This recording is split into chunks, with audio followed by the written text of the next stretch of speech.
of the meeting. Before we continue, would any directors like to declare a real, potential, or perceived conflict of interest in relation to any of the items on the agenda? Okay, not hearing any. Move on to the approval of the agenda. So I move that the board approve the April 15th, 2025 open session agenda as circulated. Seconded by Jake. All in favor? So, and just a reminder that the board members vote, and the AMS rep doesn't, and the UBC reps also don't. So you're in good company. Yeah. And then moving on to approval of the minutes, I move that the board approve the March 18th, 2025 open session meeting minutes as circulated. Seconder Evan, and all in favor? Motion carries. Okay, so now moving on to external reports. We have some guests today, and we're going to start out with the overview of the Neighbors Fund finances. And Chris Fay will present, and perhaps also a colleague of his, is it Camilla?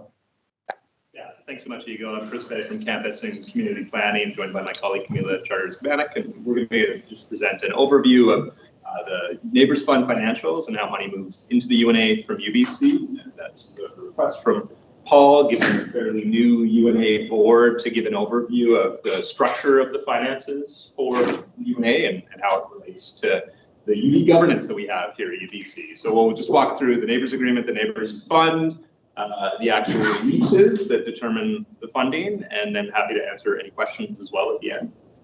Just a brief overview is that the UNA is really critical in helping run this place, this unique community that we built at UBC, because UBC is not legally in a city, as you know. We have no local government, and we don't have bodies that deliver the types of services that a local government usually does. Landscaping, yoga classes, all the things the UNA does. And so early in the creation of the neighborhoods at UBC, residents and UBC partnered together to create the University Neighborhoods Association. And to structure the relationship between UBC and UNA, created the Neighbors Agreement that started in 2002. And the Neighbors Agreement is a contract between UBC and the UNA that you're, I'm sure by now, very familiar with, that determines the responsibilities of the UNA and then how UBC funds those responsibilities with money collected from residents. The majority of the UNA's funding, as you know, comes from the services levy, which is covered in leases between UBC and residents. So if you folks own a strata at UBC, you pay a services levy to the university. If you live in rental housing, part of your rent goes to pay a services levy to the university. And that's similar to a municipal property tax, and we'll get into that in detail, how that works. And that's used to fund all of the responsibilities that the UNA delivers under the Neighbors Agreement. And the leases are kind of the core of all of this. You know, you won't be as familiar with this, but there's 5,500 leases on campus between strata owners and rental building operators. Those leases establish UBC's responsibilities for providing services, so that if you live here, it's just like living in a city. You get services from the university and other providers. And in exchange for that, describe how folks have to pay the university the services levy and other taxes for those services. So all of this relationship comes back to that lease language. And when, just as a final point on the history, when UBC first set to develop neighborhoods on the campus, it needed approval from the provincial government to do that, given how the university's legal powers work. And the province wanted to insist that there would be an organization that would deliver services, and that those services would be comparable to cities, and that the taxation level would be comparable. So all of those things are established in the leases and specific language. Those are all requirements of the provincial government when UBC started to develop its land. We won't go through this table in detail, but no, because we're not in a city, it's extraordinarily complex how we deliver services, and I'm sure you're discovering this as you live on campus, but also go through your work as UNA board members. UBC is responsible for a number of services: water, sewer, many other things like land use planning. UNA is responsible for the vast majority of services that people see in their day-to-day life, running things like this community center, taking care of the landscaping, all the things detailed in the neighbors agreement. Unlike cities, the provincial government is responsible for a large number of services here as well. Fire protection, police protection, road jurisdiction, approval of UBC's land use plan, a number of things that you wouldn't see the province doing in a city, and your tax bills reflect that as residents. We'll talk about that in a moment. And then we have regional organizations like Metro Vancouver and TransLink that provide services, also something that folks pay for on their tax bill. And then utilities, similar to everywhere else, BC Hydro and Fortis. So that complex service delivery makes the financials quite complex as well.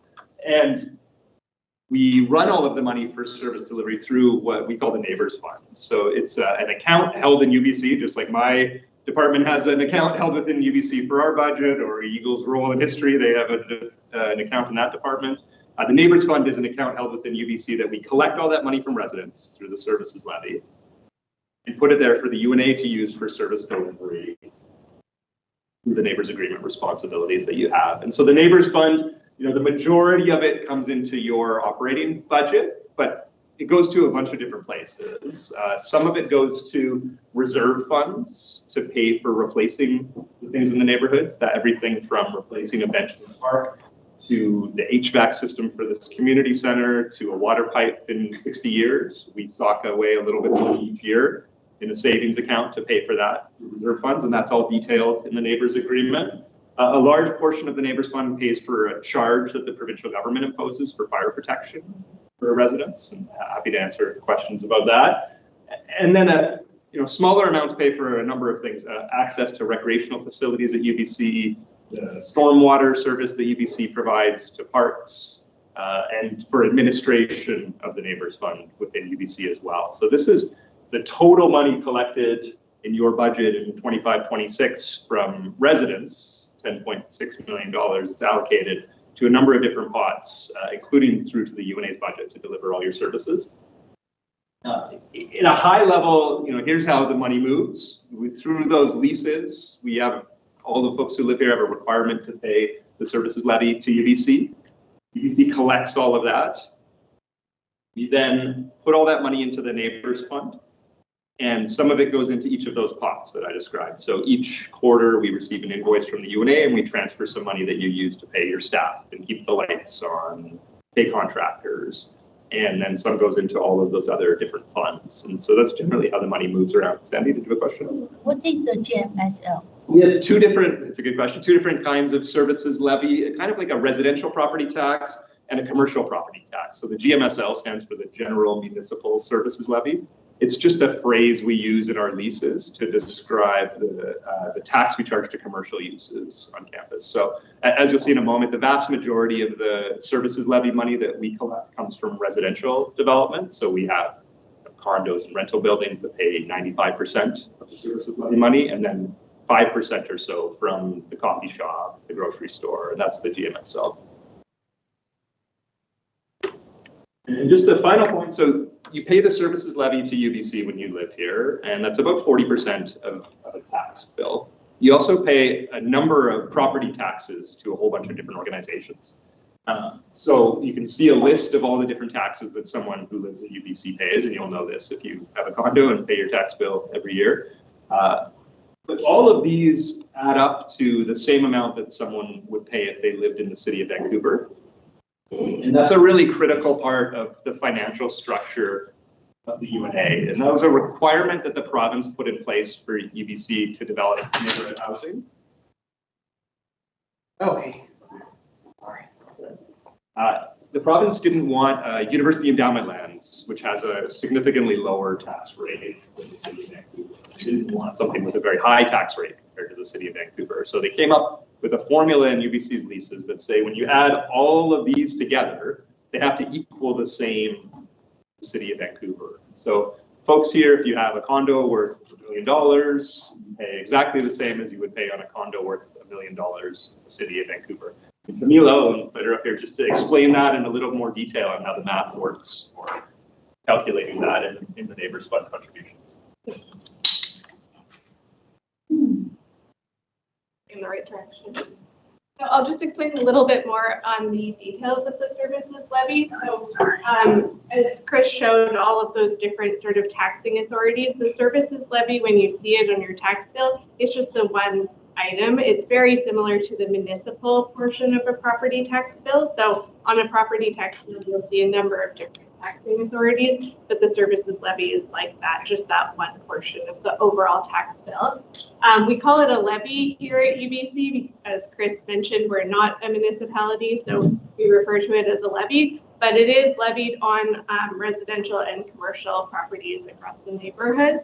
And then as Chris talked about how the money moves, we collect it annually, and then it's deposited in the Neighbors Fund, which then goes on to fund the UNA's operating budget, the reserves, and those other services that were outlined in that pie chart. And so there's really three kind of key factors that impact the rate itself, and then the revenue that is generated from the rate being levied on properties. Property values. So the first is due to that lease requirement that Chris mentioned, that requirement to always have all the taxes that are levied in the neighborhoods match that City of Vancouver total tax rate. That means that, and I'll get into what this equation looks like exactly, but that as the City of Vancouver tax rate changes and the rural tax rate from the province changes, that will impact what that services levy rate will look like.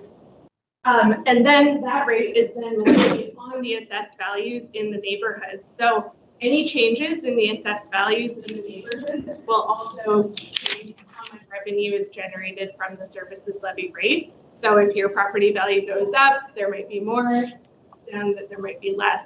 The other impact is as there is new growth added to the neighborhoods, so more buildings added, that contributes to this overall larger pool of assessed values. So the growth of the community will also then increase the overall pool of those assessed values. And then this, if you have ever received a services levy notice from UBC, you'll recognize this table. So this is to show kind of how that total UBC neighborhood rate equals the City of Vancouver rate. So this is the City of Vancouver rate. This is the total UBC neighborhood rate. This is the services levy, just this 1.26%. And so you'll see that our rate. So you'll see that it's the difference between this and all of the rural taxes equal the services levy. So as this changes and this changes, this rate will be impacted. Excuse me. Yeah. For the police tax, you mentioned that specific to UBC. Oh, because UBC is located not in a municipality, that's part of the rural tax that the province collects to fund policing in general. Whereas if you, say, lived in the City of Vancouver, the police tax would be part of the overall budget of the City of Vancouver, so you would pay the city that directly. Since UBC, I understand it's RCMP here. It's different from City of Vancouver's police, right? It's different. Yeah, because UBC is not in a city, the province provides policing. So just like it does in a rural area in northern BC or on Vancouver Island, the province contracts the RCMP to provide policing and it collects a small amount of tax from the folks who live here to help pay for that. It doesn't cover nearly the whole cost of it, but that's why the policing model is different than in the city. Which means we pay police tax as a resident here. That's right, yeah. Okay. Yeah. Another question is from police report. It's from 2025. It's only the police number, RCMP numbers here. They didn't increase. So which means the resources in UBC's areas of RCMP is not increased. And now the crime up. So we have request perhaps, considering we already pay the police tax and RCMP, it's still at the level as 2005 perhaps. Yeah, the residents do pay a portion of the policing tax here. To give you a sense, I think that police tax was about $300,000 or so total last year that went to the province, which is significantly lower than the cost of providing the service. But you're right, it's growing. and the number of officers aren't growing. Yeah. And that's a question that we regularly ask the provincial government. Yeah. We talked with the UNA board last week when we talked about the Westbrook neighborhood plan. Like, this is an important issue that services keep pace with growth, and we continue to point out that folks contribute more revenue that should support that. Yeah. It's a reasonable request. Yeah, and I think it's Maybe an interesting area for the UNA to explore for advocacy around the increasing contribution residents make to the province, but without the services in return. Thank you. I just have one more slide here, which is to demonstrate that overall impact of those three factors that I mentioned earlier. So the City of Vancouver rate and the rural tax rate for the province, and then the growth of the neighborhoods and the growth of assessed values as well. So this chart demonstrates how those three factors have impacted the services levy over time. So you can see here in 2004, where there was a number or much less development at EBC, there was a much lower amount of services levy revenue, even though the rate was a little bit higher. But as you moved along and there was more growth that was added to the neighborhoods and the properties increased in value, the services levy revenue increased. However, at one point in time, the City of Vancouver started to lower its tax rate, and the rural tax rate stayed constant. So that kind of squished down the amount of the rate that the services levy could levy on the existing assessed values in the neighborhood, which meant the revenue decreased, even though there was more development on campus.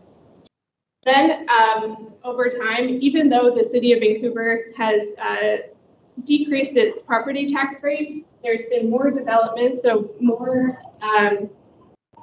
assessed values being added to that overall pool, and the assessed values, if you own property or were lucky enough to own property, say about then, you'll know that the assessed values have grown quite considerably. So that's why you can see it, and I can't reach because I'm not that tall, but all the way up there, the services levy revenue has increased considerably. And so that's just to give you this sort of timeline and to demonstrate how those three factors have influenced the services levy revenue over time. Yeah. Yeah, I have a question to maybe help us understand a little bit how the spread between the rural tax rate and the Vancouver city tax rate might fluctuate in the ways that it does. I'm wondering if the reason that the City of Vancouver's rates have been dropping or dropped quite a bit for quite a while was because the property values, the assessed values, shot up so dramatically in the early 2000s. And so if you could say a little bit about that, and then whether, generally speaking, the UNA or the residential neighborhoods assessed values have risen in a comparable manner to the City of Vancouver, or whether it lagged somewhat, because I know there was that little squeeze there in about 2015 to 2017 on the services levy. I didn't answer the first part of that, which is, yeah, you're correct in that if the assessed values grow in a community so much, then the tax rate actually doesn't have to increase to meet that level of service. So that is part of what happened for the City of Vancouver. We do track sort of what they state publicly to estimate the potential revenue for the UNA, and they are often stating that they need about a 7% rate to keep with service levels. But as you can see in the last budgeting process that the city went through, they had stated 7%, and then that dropped down to 3.9%. So there's a lot of variables in there that we can't necessarily predict, but I'll turn it over to Chris. Yeah, I'll just add, the assessed values are the big driver of that, but the City of Vancouver's spending choices are the other. And so if they decide we're going to providing supportive housing, which is really expensive, and they need to raise property taxes to do that, then that drives up the rate that they charge, all things equal on assessed values. For your question about the comparison between Vancouver and UBC, Vancouver has a lot of single-family housing, and that has gone up at a faster pace value-wise than multifamily housing. UBC is all multifamily housing. So generally we see, if the assessed values in Vancouver are going up steeply, UBC is going up, but not quite as steep. It's more keeping pace with the multifamily housing in Vancouver. And so that is also the big driver for that squish in kind of 2017, 18, 19 is single family houses were skyrocketing and condos weren't doing the same. So the city could lower its rate and still get the same amount of money, and UBC is not as lucky. And it brings us to, and I think what the big conclusion from all of this is the most complex part of the work that you're all doing here is we don't control the services levy rate. UBC doesn't, the UNA doesn't. Unlike municipal government like the city of Vancouver, where you decide we're going to spend this much money this year, and then we're going to set rates to collect that much from folks. You actually have the opposite. You know how much money you're going to get, and you have to fit your responsibilities into it. And that's quite complex. Like, this is a complex thing that we've set up between UBC and the UNA that it can be challenging, like it was in 2017, 18, when new costs emerged all of a sudden. And UBC and the UNA had to work together to figure out how to deal with them because we couldn't increase property taxes to deal with that. And I think that that's a really important part of your role as board members to understand is it's a fixed pot of money that no one at the university controls, and the UNA doesn't either because of that formula that's baked into leases. And what that means is we often have to problem solve together about how we're going to address issues to meet those neighbors' agreement responsibilities. Jake? Yeah, hi. Good presentation. Three things. Go back to your last, yeah. Is the per capita growth within UBC, like not necessarily just UNA lands, but within the UBC, county UEL and Lamb and so on, is the growth faster than Vancouver's? Per capita significantly faster. Yeah. Yeah, because we're starting with a smaller number. Yeah. You add 100 to 1,000 people, it's a lot more than to 100,000 people. Yeah, okay. So that kind of answers, the revenues, coming in faster than, let's say, in Vancouver. The other thing, is this going to be, I don't know if you can answer this, but will this be available on the website, this deck? Yes. Yeah, okay, good. It would also be good to get this into the, campus resident, I think, or some form of this as well. Because it's simple, it's clear. It might raise some more questions, but at least it's simple information. It's not just a bunch of spreadsheet of numbers kind of thing. That's it. I think there are reporters from the campus resident here, so if they're interested, Other questions for the team?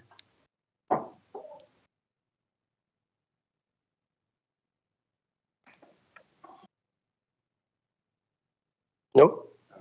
I have lots, but. Sorry, you do, Michael, or you? Yeah. Okay. Yeah.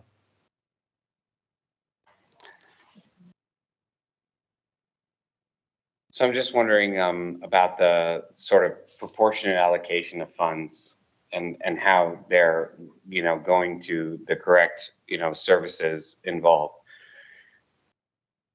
Particular involved to fire policing and sort of the not amenities, but, direct needed essential services. That's correct.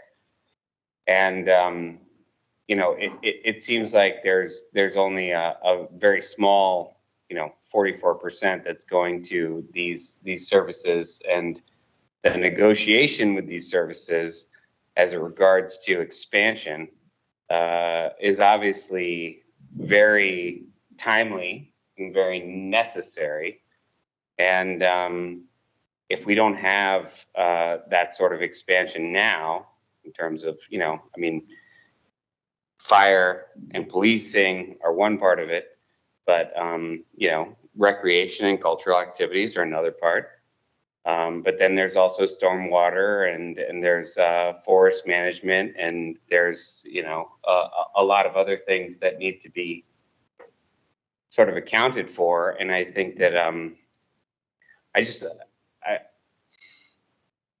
I understand that UBC's operating budget sort of absorbs all this, but I'd very much, I'd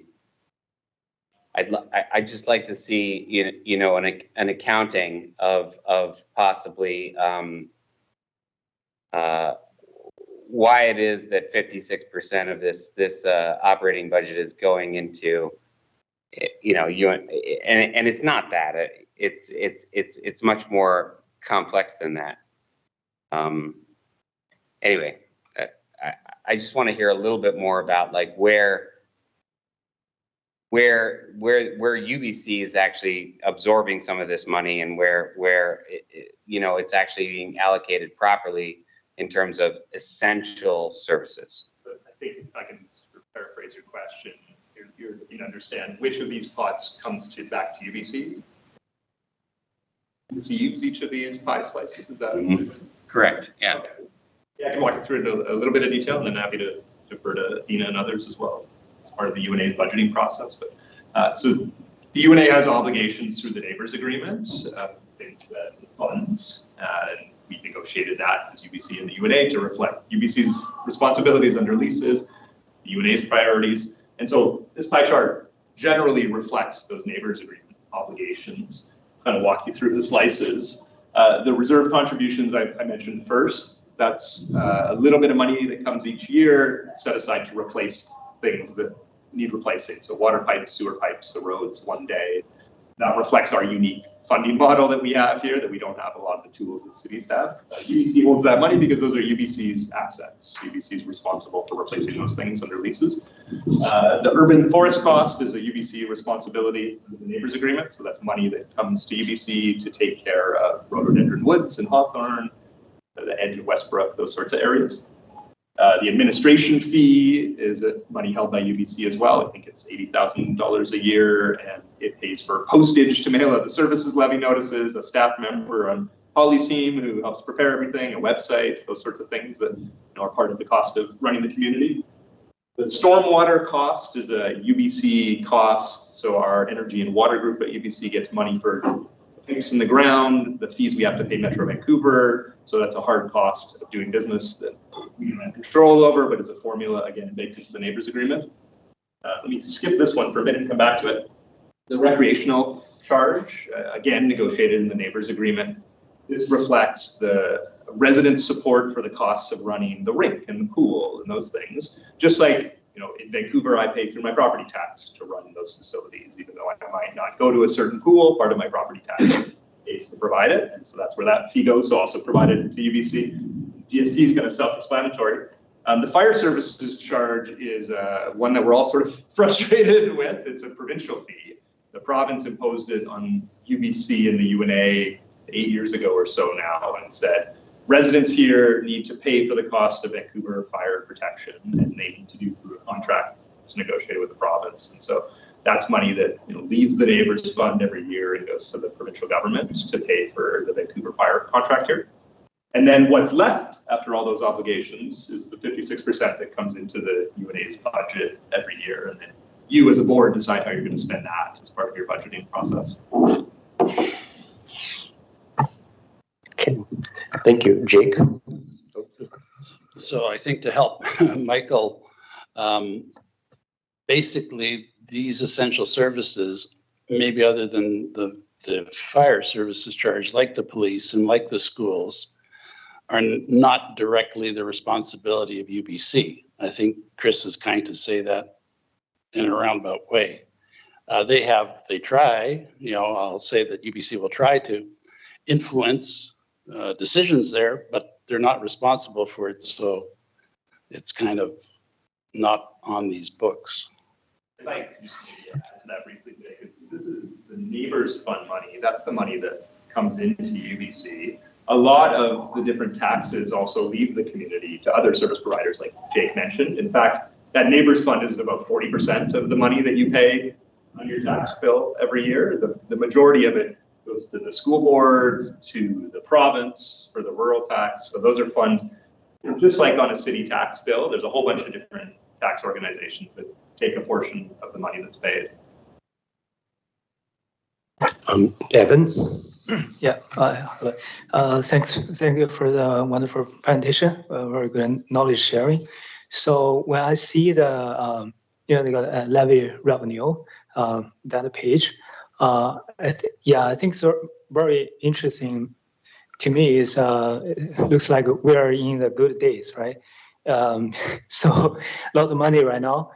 And but just keep in mind, because it's the driving factor may be the population growth, right? We grow from very small to large population right now, but due to the limited the space capacity, so the trend maybe go flat or even reverse in the future. That's something I'm worried about. It's because like we don't have control how much revenue we get right at this moment, but at this moment, we have a lot of money. We want to spend it to building big projects, right? But those big projects might take 10 years or 20 years to finish, right?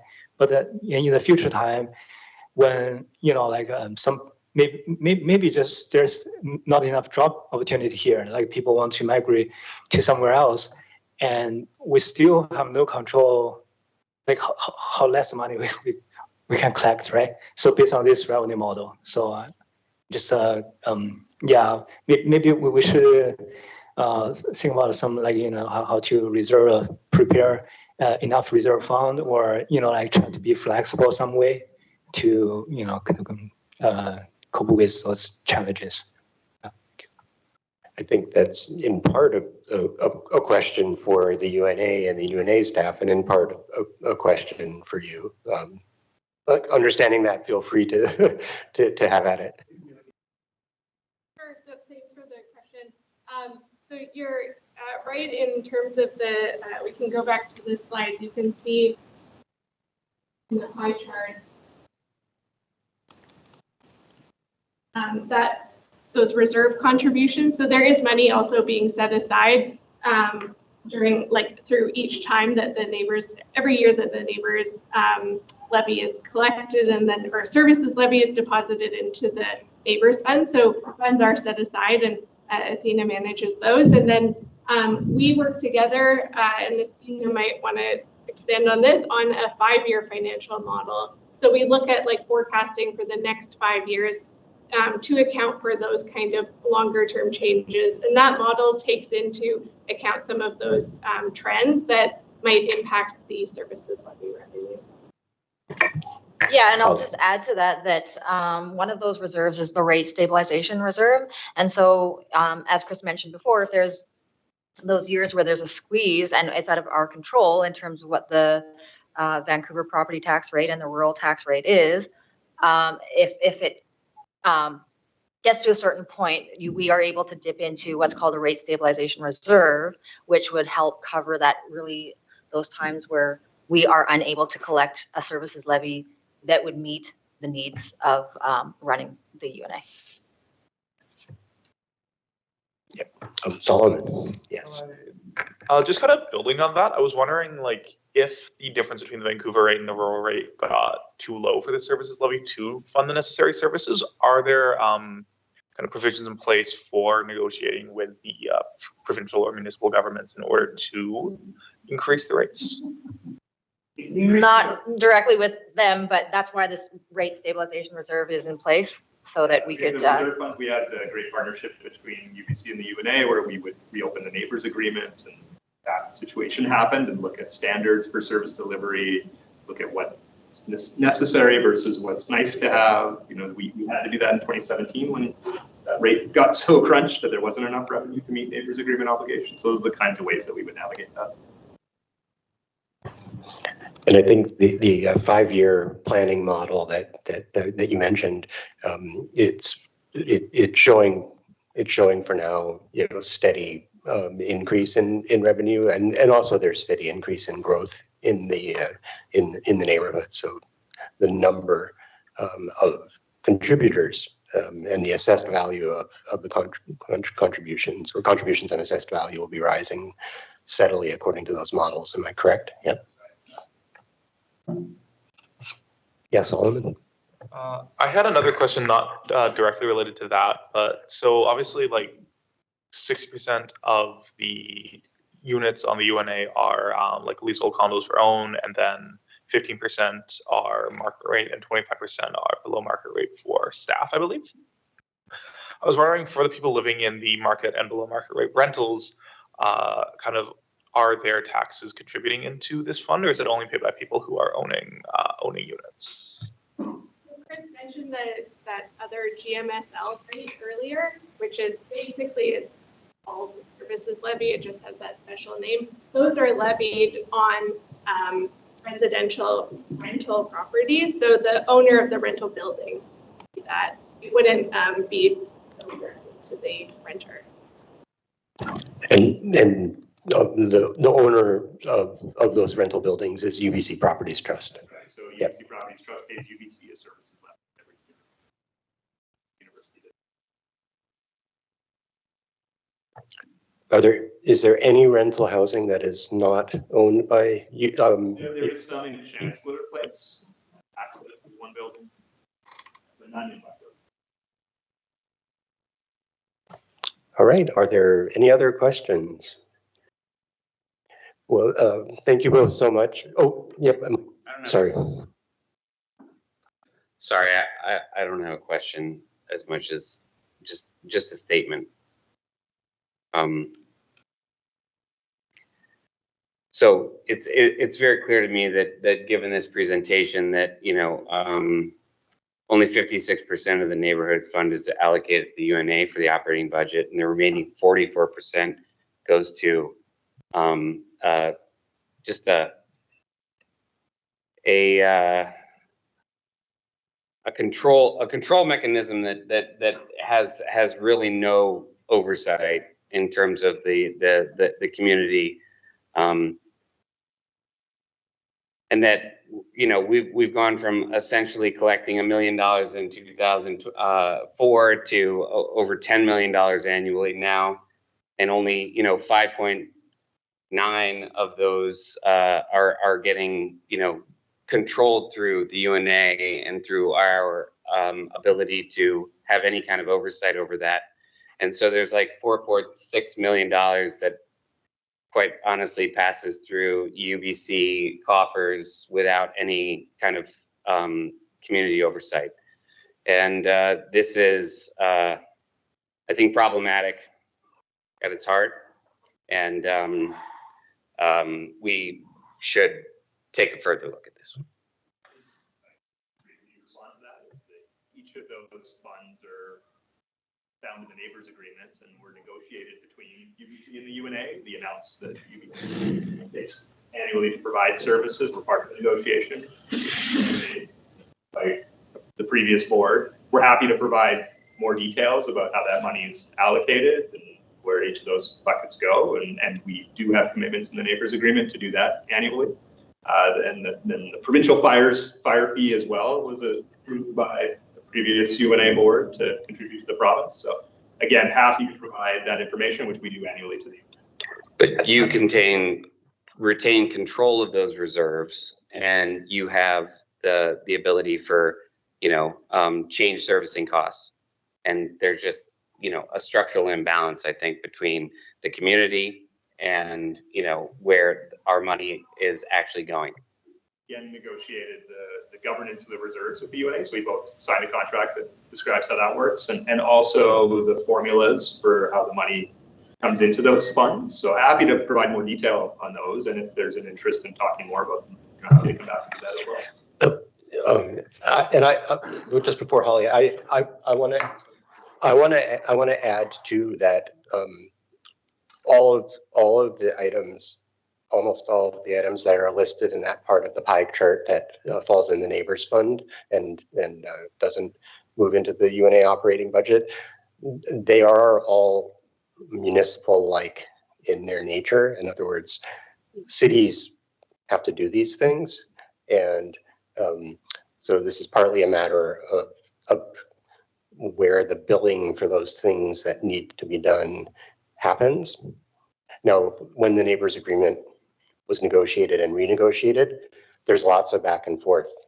There has been, and I'm sure in the future, when there are renegotiations of the neighbors agreement, back and forth about exactly how much goes to what. And things like the recreation and cultural facilities charge. That was, studied in some detail, and I think negotiated over a couple of years, just so keeping in mind that a lot has gone into that. And I think Holly wanted to add something. Yeah, just to add that the Neighbors Fund is audited by external auditors every year to ensure that all the spending, all the allocations by UBC are all in line with the Neighbors Agreement.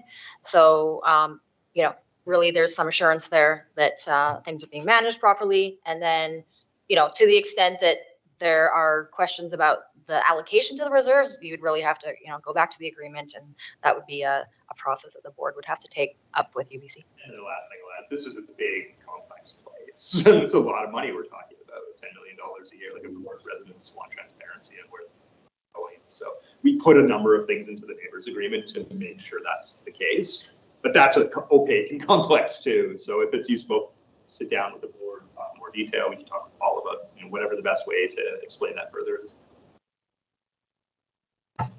Okay, are there any more questions or comments? Okay, well, thank you both. Really appreciate it. It's been it's a lot of very helpful information, and I appreciate that it's part of the agenda package. So it's this presentation is publicly available on the UNA's website already, and as Jake mentioned, and Chris has assured us, it's also available in the internal server for, so it's available to us. Michael? I just want to make one final point. Is UBC a city? It acts like one, it profits like one, but it refuses to be governed like one.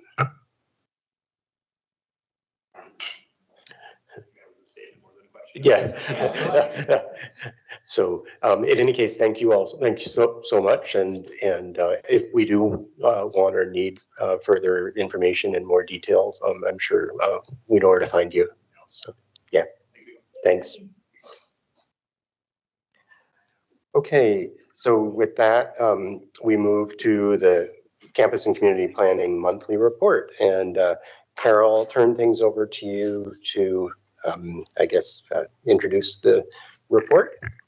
Yes, thank you. I'm just pulling up the report here, so bear with me for a moment. The report is before you.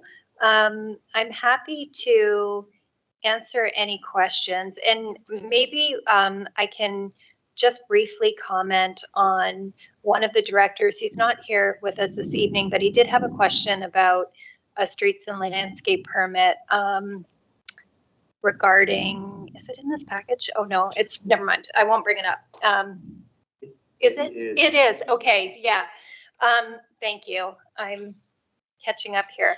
A streets and landscape permit that was received on March 17th from Campus and Community Planning for Moby bike share stations in locations on campus, including one in Hampton Place. And Director Bourgeois had some concerns about the process and the proposed location. So I provided some additional context around the bike share program. And I'm happy to, I don't know if everyone had a chance to see that or wants me to get that information here, but happy to continue to provide clarification on the process, and happy to answer any additional questions or take questions back to the team. Maybe I'll just ask a follow-up question or two, extending what Director Bourgeois was getting at with this question. So I'm wondering, in thinking about car and bike share locations in the UNA managed neighborhoods, what your process is, what Campus Community Planning's process is for working with the UNA and potentially consulting with UNA residents about the locations and I guess extent of those facilities. So the expansion of micro-mobility programs like bike share and car share initiatives is a response to the Neighborhood Climate Action Plan. So we're really excited to see the rollout of these programs, and Hopper, which you may have seen in various locations around campus, there's the green bikes that are dockless. That program is phasing out. So the agreement that's in place with Hopper expires in June. And so all of those existing Hopper stations will be decommissioned as a part of decommissioning the entire program. We are expanding the Mobi bike share program, and that's a combination of electric bikes and non-electric bikes. And the great thing about Mobi is that it's seamless and integrated with the City of Vancouver Mobi program. So we can see movement between UNA neighborhoods, the UBC Academy, and the City of Vancouver. And so that's being rolled out over time. And so some of that rollout includes installation on UNA managed roads and UNA managed neighborhoods. To get to identifying the particular locations of where those stations and infrastructure go, we use technical analysis on need and demand, but also work really closely with UNA staff on the operationalization of how we and where we locate these stations. So really taking feedback from Wegland and Isabel and just tweaking and making sure that we're balancing a range of interests, including competing needs around curbside space, what's safe, what can be managed from an operational perspective. And if the UNA, I would leave it at really taking direction from what works from the UNA staff from an operational perspective. Thanks, Carol. That's helpful to know. And maybe from the UNA side, we want to think about the extent to which we consult with residents about these kinds of installations. But I think this isn't necessarily the time to have that conversation yet. Thanks for that. Maybe one last thing I'll say is that we can typically, we don't do extensive consultation on these types of infrastructure investments. We see this as a sort of operationalization of a plan. We know that there's impacts, but we are looking at, the range of interest to balance in installing these types of infrastructure. What we are happy to explore, and I don't know what the outcome of that exploration will be because there's resource and capacity issues that we need to take into consideration, is what it might look like to enhance our SLP, streets and landscape process, of when these things go in place. So that might include something like installing a notification sign on site in advance of a station going in to say, hey, residents, this station is going in, share your comments with us here, or something to that effect.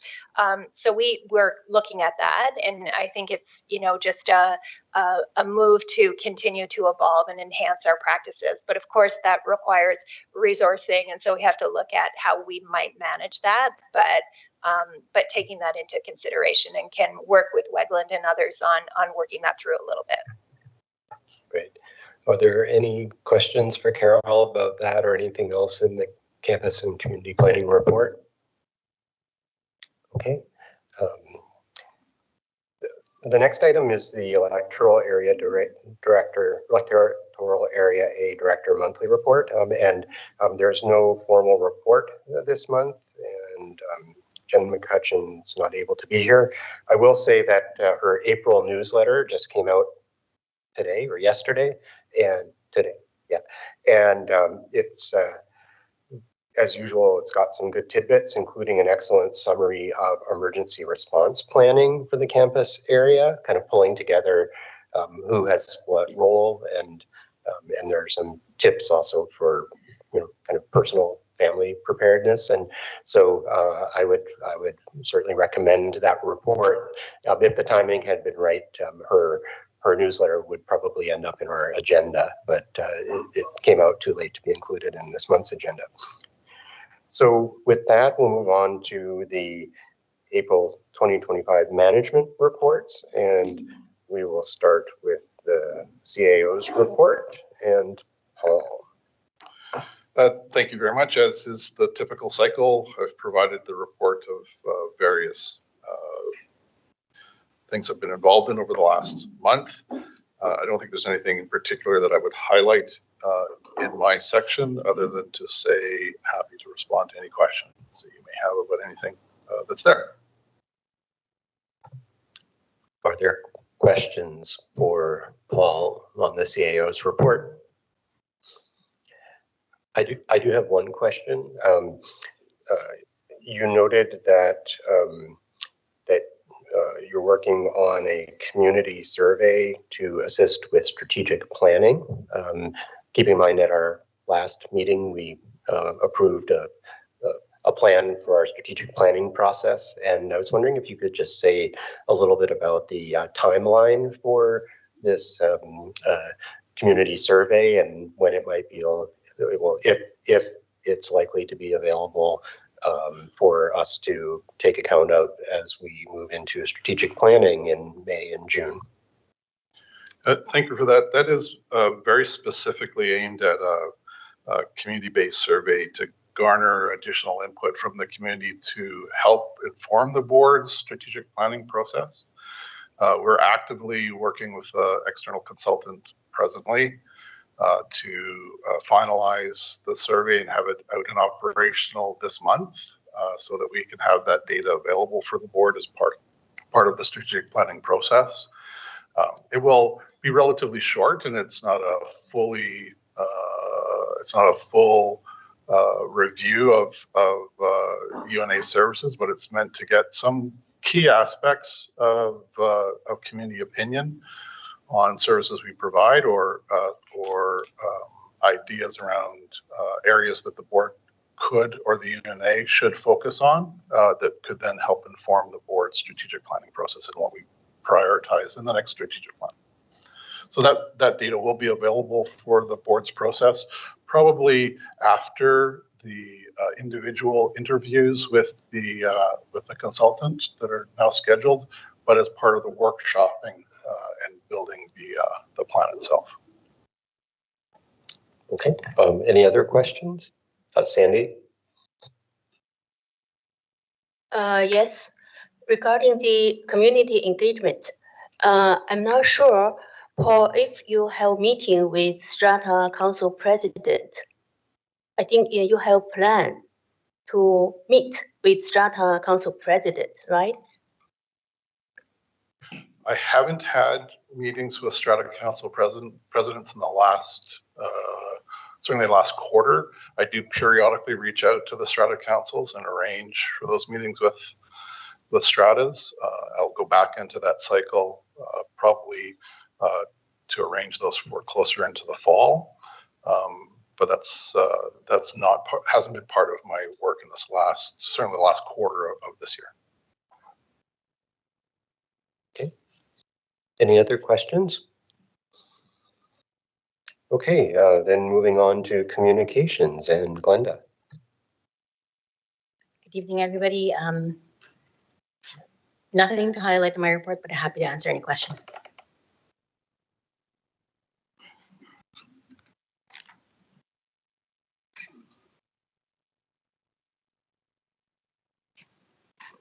Okay, are there any questions for Glenda on the communications report?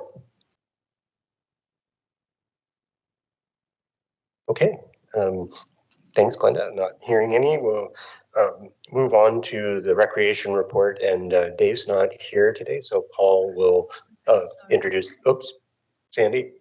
Yeah, sorry, can I ask a question for communication team? I realized that you have seniors open house with nearly 100 attendees. Do you have reports on this open house? Thank you. I think that's a recreation item. So let me just move into the recreation section. It's not a communications item. Oh, okay, yeah, so on to recreation, and under the recreation item, maybe Paul can speak to that question. We'll see. Paul. Thank you very much. Yeah, it will be difficult for me to respond to detailed questions. The recreation report is before you. It's much similar to as we do on the monthly basis. I would highlight a a couple of things. One is our UNA volunteer program has been extremely successful, and this board isn't familiar with the program as Eagle is, and the previous board. It's supporting a staff position that was created prior to this board being here, that's focused on the volunteer support and volunteer program. And as noted in the report, we now officially have over 500 registered volunteers that are being managed by that staff member, which is having an impact on all of our events, all of our programs, and also in that staff person's developing of programs for newcomers in particular, and educational programs. So that's I think a really important success story. The art fair was very successful, as it has been in previous years. And the seniors open house, it's the first time that we've had this event. It was organized by our seniors coordinator with support from the volunteer program and other recreational staff. Almost surprisingly over attended. I think the attendance was much higher than we had expected, given that it's the first time. In terms of reporting on the outcomes of it, I'd have to get back to the board and Sandy with you about specifics. I'm not sure that we would have a particular report on, but it would be useful, I think, for the recreation team to report back on some of the volunteer work, and this may be one of the events that would be good to highlight. Other than that, I'd be happy to respond to any other questions. Sandy? Yes, the page 31 is spring summer 2024 registered participants is 3,153. The spring summer 2025 of March 28 is 1,330. So that's the first part. 2024 is a whole year, from my understanding. Yeah, that's correct. We're comparing the first part of spring 2025 to the full spring summer 2024. So we're just in the first part of 2025. It's a great start, but those numbers are not good comparators, because one's a full season, the other is just the start of the season. It is worth looking at the full reporting for the winter comparisons, winter 2024 compared with the full winter 2025. You can see that our revenue numbers are significantly up in most, if not all, categories. So we've had quite a successful winter. For the next chart, spring summer, that is a whole year, but that's the second part is the first quarter, right? As I said, yeah. Okay. The first column is for the full spring summer of 2024. Okay. The second column is just the snapshot as of March 28th. Okay, good, thank you. Another question is page 30. Still is customer service. Verbal. One resolved initial feedback and average resolution time varies. I would like to understand what is verbal customer service is. Those are when individuals approach the front desk and have either feedback or questions that are asked of the front desk staff. Some of those are operational and program based, and so they're addressed by the front desk staff. So it's answering questions about program availability or cancellations or signups and that sort of thing.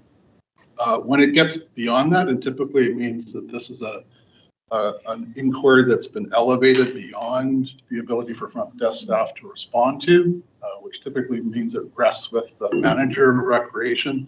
These are ones where Mr. Gillis has attended at the front desk or followed up with an individual to answer their questions. I'm wondering, for the customer service regarding the question on a front desk, it's only one? Again, this is where it's been elevated beyond the front desk to the manager level for the manager of recreation to respond to. We don't track the interactions with front desk staff on a daily or hourly basis, because there would be hundreds and hundreds of those. But this is when it's something of significance that a front desk staff person can't answer. So it's only one. In this case, there's one. So when will we resolve it? So you have the time follow-up required at all other levels. Could you please provide next time It they has board been meeting? resolved. Yeah, it has been resolved. Unresolved follow-up required at other levels. Is resolved? It is resolved. And I would say that the item was actually in relation to street closures for construction. And the question was around whether the UNA can provide notice to community members about temporary street closures as part of construction projects. So it's not even a recreation item, it's more operations and construction item. As I said, or as I have said, the front desk at the Recreation Center receives questions from a wide range of topics, and this particular one, obviously front desk staff couldn't respond to it because it actually wasn't a recreation question. Could I just add that maybe some feedback for Dave is that the chart could be a little bit more specific about what he means there. Like it's a little hard to understand what average resolution time varying on a verbal, concern or question, right? Anyway, it's a little unclear from the chart. Yeah, we can certainly take that feedback. I mean, it's very difficult to track this kind of verbal conversational stuff, and we have been attempting to draw the board's attention to the online Zoho system, and that's the middle line there. In that case, those are really specific written inquiries that we get through our systems. They're tracked through Zoho. The follow-up is tracked, and the timelines for following them up are, as you can see, it was 146 tickets in this March period. During that time, we closed 160 of them, March and February, and the follow-up time is about a day for those. So that's really our main area to track and focus on responding to community concerns or interests or questions. The verbal piece, it's very difficult to track, and it's really based on, frankly, the manager's experience when he needs to respond to something in particular. So Evan had a hand up before, and then I've got Michael next in the queue after that. Sorry, just add to the customer service chart. I think it's a little bit confusing. Like the column received should be the number of it should be a number, right? So like a received item. Resolved should be how many is still a number. How many has been resolved? Unresolved again should be a number, right? How many is still unresolved, right? It's just kind of like confusing. But like my question is regarding the fitness center. So because I have a feeling that like in recent years, it's kind of like a over capacity in the fitness center, because so many people are there, like had to wait a long time to rotate. So when I look at the number statistics, I always see the let me check. So it should be on page 33. But I think these numbers are all for current year. So it should be better to add the historical comparison, right? Compared to, like last year or last year, to get a feeling if how the increase, like the increase, right? To see if that's over the capacity or not. Yeah. Okay. So point noted. And then Michael. I'd just like to put forward a motion that we can move on with this topic, trusting that our UNA staff is acting in the best interests of residents. I don't think we need a motion to do that, but if people are done asking questions, we can move on. If everyone done with your questions, okay. So that takes us to the operations. Excuse me. Sorry, I'm recovering from a cold and still a little congested here. Operations and Sustainability Report and turn things over to Wegland. Thank you, Iko. So the report is before you. Happy to answer any questions. Just as 3 quick highlights. In terms of sustainability report, just want to report that we have a very successful yard sale event last weekend. And then we have approximately 600 to 700 visitors coming in to help us build a community and reduce our environmental waste and try to be more sustainable. So great to hear. And then another 2 items that I would like to highlight is the WCC splash pad shading structures. The construction is completed. It is a collaboration between cross-departmental recreations, operation and sustainability. And also we are happy to receive a grant coming from the Canadian Dermatology Association, part of their shade structure grant program. And we are scheduled to have an opening ceremony sometime in the summertime. And at that point, we will potentially reach out to board members and to join the ceremony.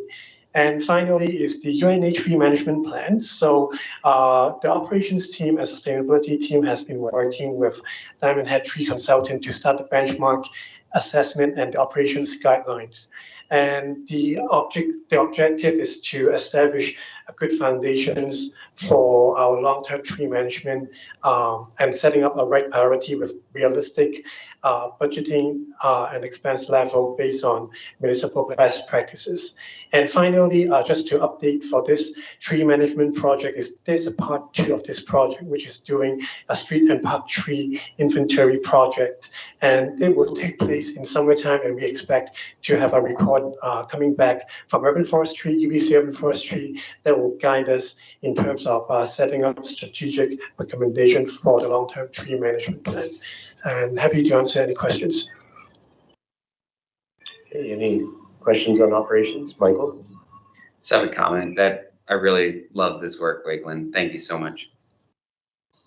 And I'll just say we can admire from here the shade structure, which is great. And I also want to add my thanks and congratulations to the team for the great yard sale. And I'll say I managed to pick up a vintage, well, sort of Bo Horvat Canucks jersey for only $10, and my daughter was overjoyed. Okay. Anything else? All right, then moving on to finance and Athena. Good evening, everyone. My report is before you. I do want to add a few things to echo with the presentation we have. First thing I want to say is on the UNA website, indeed, we don't have the exact presentation because it was done by UBC, but we actually have a great deal of details, and the flow of money already existed in the specific area of the Neighbors Fund page area, just for your information. So the public does have those information just in case. And then plus, this presentation similar, I have given it, I think Bill has given it for the past, every single AGM, we repeat that. So just to let you know, I think we try to communicate and express the education out there, but just to let you know that is not a new thing. So it's been around and it's been available. Yeah, but this presentation is well done. So I think to include that into the package, that will be extra, just to clarify that. The second one also, when we're talking about the model, so at some point that the model will be available for the board to review, because right now we are working with the external consultant to update that. We are at the very close end of completing it. So when it's ready, the Finance and Audit Committee will see that, and then also the board will see that. But the goal is to also let the public see it in a more simple version, just to let you know. So yeah, so just want to add on top of that. The last but not least, on top of my report, there's a section which will be mentioned in the finance reporting section is the audit the audit plan. But one small thing I just want to say is because we changed the July board meeting day. So just to make it very clear, the auditor was able to make it with the original day, but because of the change of day, so unfortunately summer is always a struggle with day. So just want to make it very clear the auditor had commitment to come, but because we changed the day on them, so they won't be available. But I think Chris also sent out a communication in regard to for those director might be interested can attend the Finance and Audit Committee meeting with the day specified. So that's my report. So any question, happy to answer. Thank you, Athena. And yeah, just to reiterate, my understanding is that the auditors will be making the presentation at the Finance and Audit Committee meeting, which would be in late June. It's in late June, and as it happens in kind of figuring out juggling these dates, who can come when or whatever, because there are 4 members, board members on the Finance and Audit Committee. Anyway, it works out best to do it this way. But having the option for I guess board members always have the option to attend any committee, and so making sure that we're aware that we have that option is, I think, to attend that meeting is very helpful. Are there questions for Athena on her report in particular? Okay. Hearing none, we will then move on. Thank you, Athena. And just note, I think we're going to do the staff work plan report, and depending on how long that takes, we may adjourn for dinner. After that, we'll adjourn for dinner as close to 7 as possible. So turning things over to Paul to introduce the staff work plan report. Thank you very much. So this is the work plan report for Q4. As I've described previously, on an annual basis, we develop a staff work plan that's based on the board's strategic plan. This will be the last work plan update for the current strategic plan of the UNA. As it is time for the board to renew that strategic plan, we will develop new work plans based on the new strategic plan when the board has completed that work in the summer. So for Q4, the attachment outlines progress on many, if not all, of the areas of priority that were established by the board in the strategic plan. Report highlights a couple, and they're all things I think that the board is quite intimately familiar with: the dog park, our compensation review, and I think quite a positive addition to our website, the kind of live drop-in calendar for our recreation drop-in programs. Happy to answer any questions you may have about the report or any discussion about any of the items included therein. Okay, are there any questions about the work plan?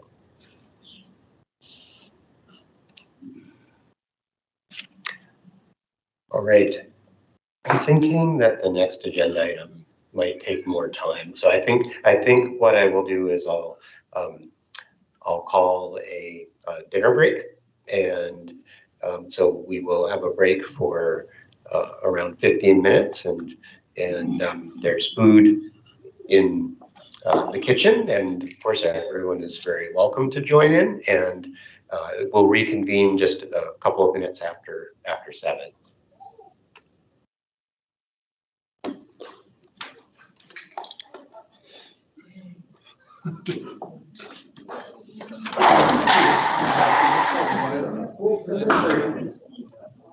I was wondering, is the next agenda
This was a little disheartening last year. The only person who's older than me in the entire program, Kamal Sala, is a landscape master's.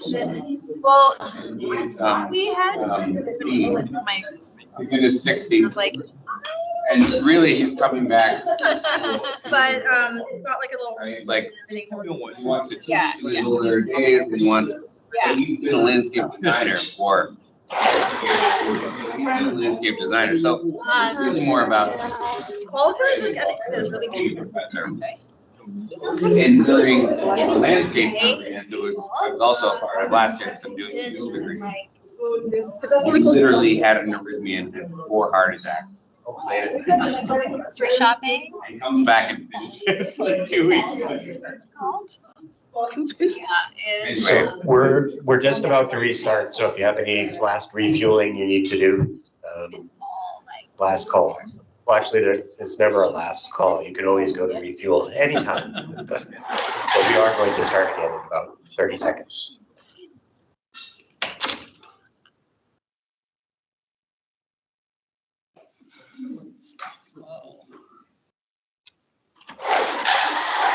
the door is I know, the door. problematic. Here in my dreams. Keep it open. Yeah, but if it's open, there's noise. Yeah, I remember the fridge was in it.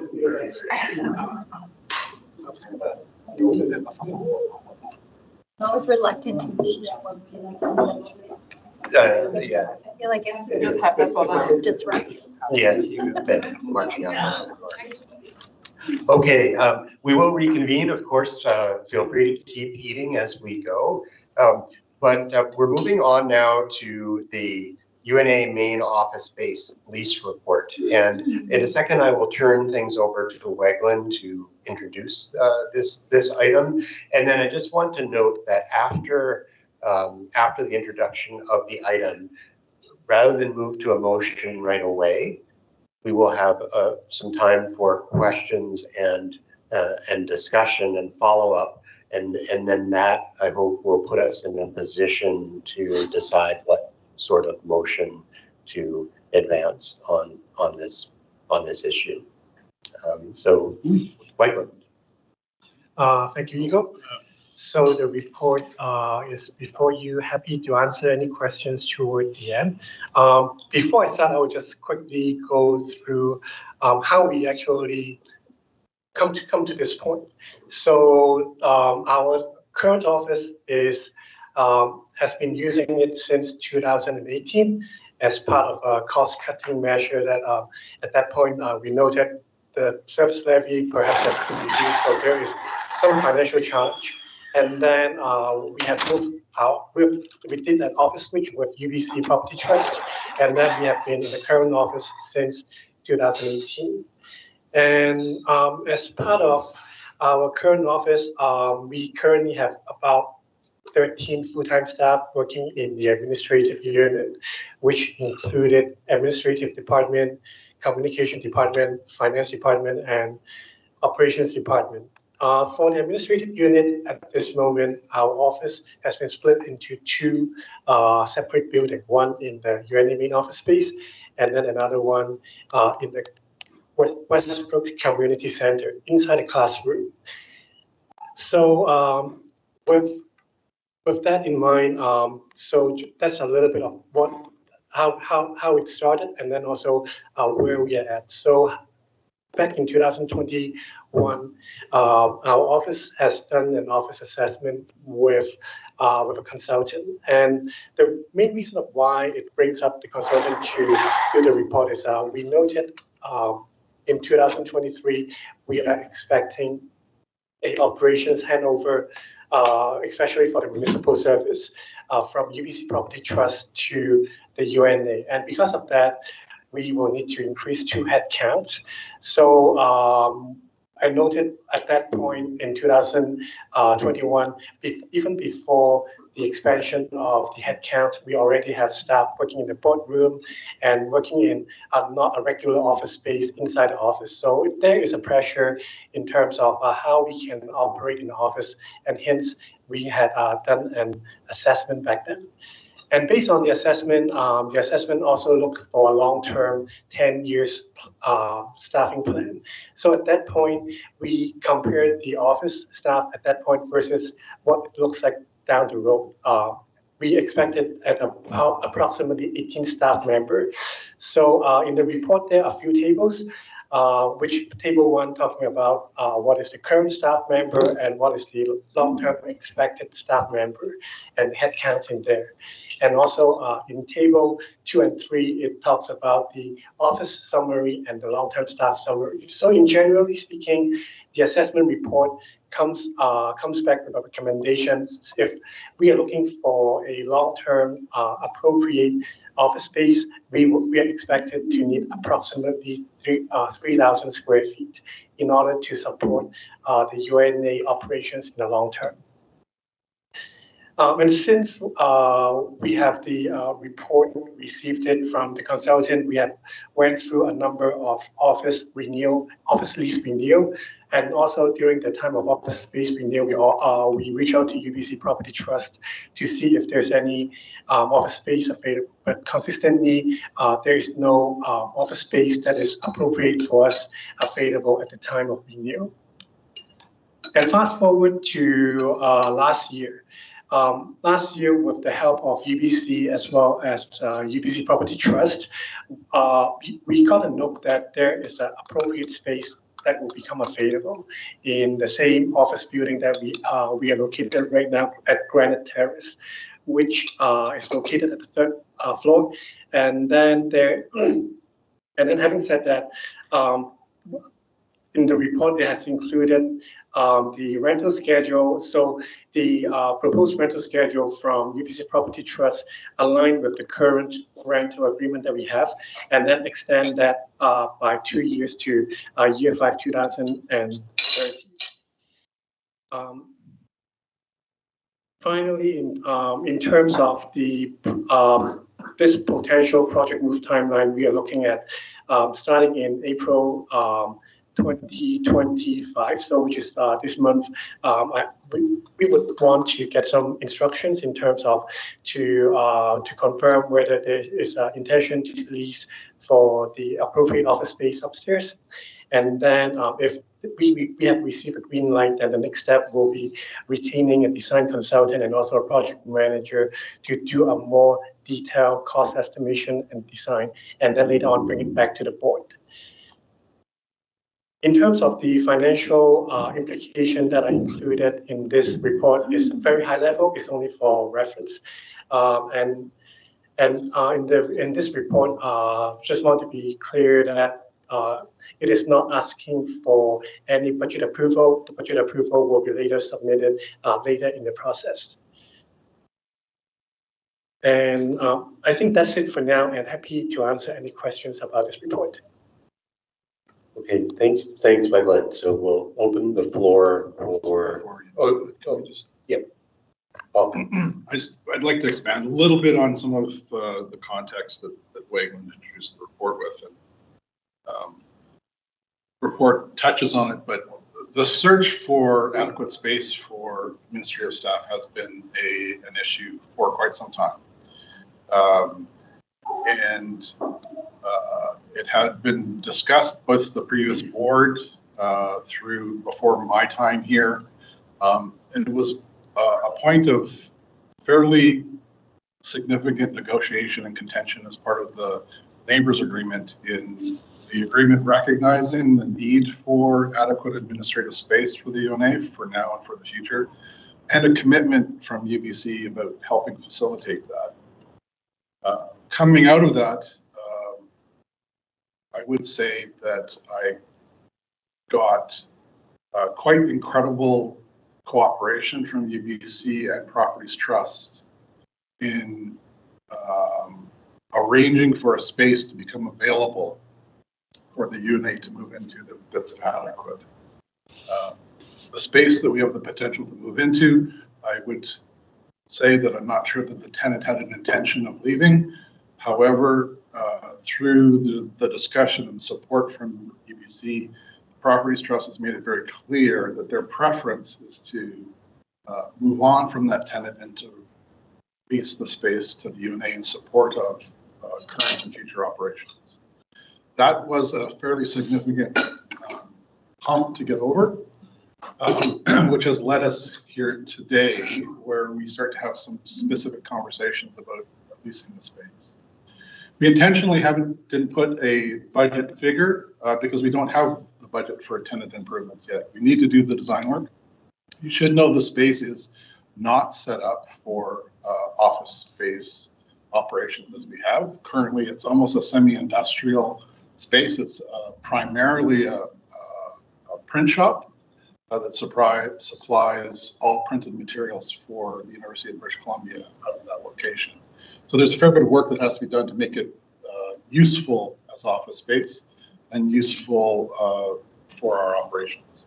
We specifically didn't determine a budget figure, though we tested on a square foot basis with potential consultants, with Properties Trust and with others to see what we should expect to have as a budget.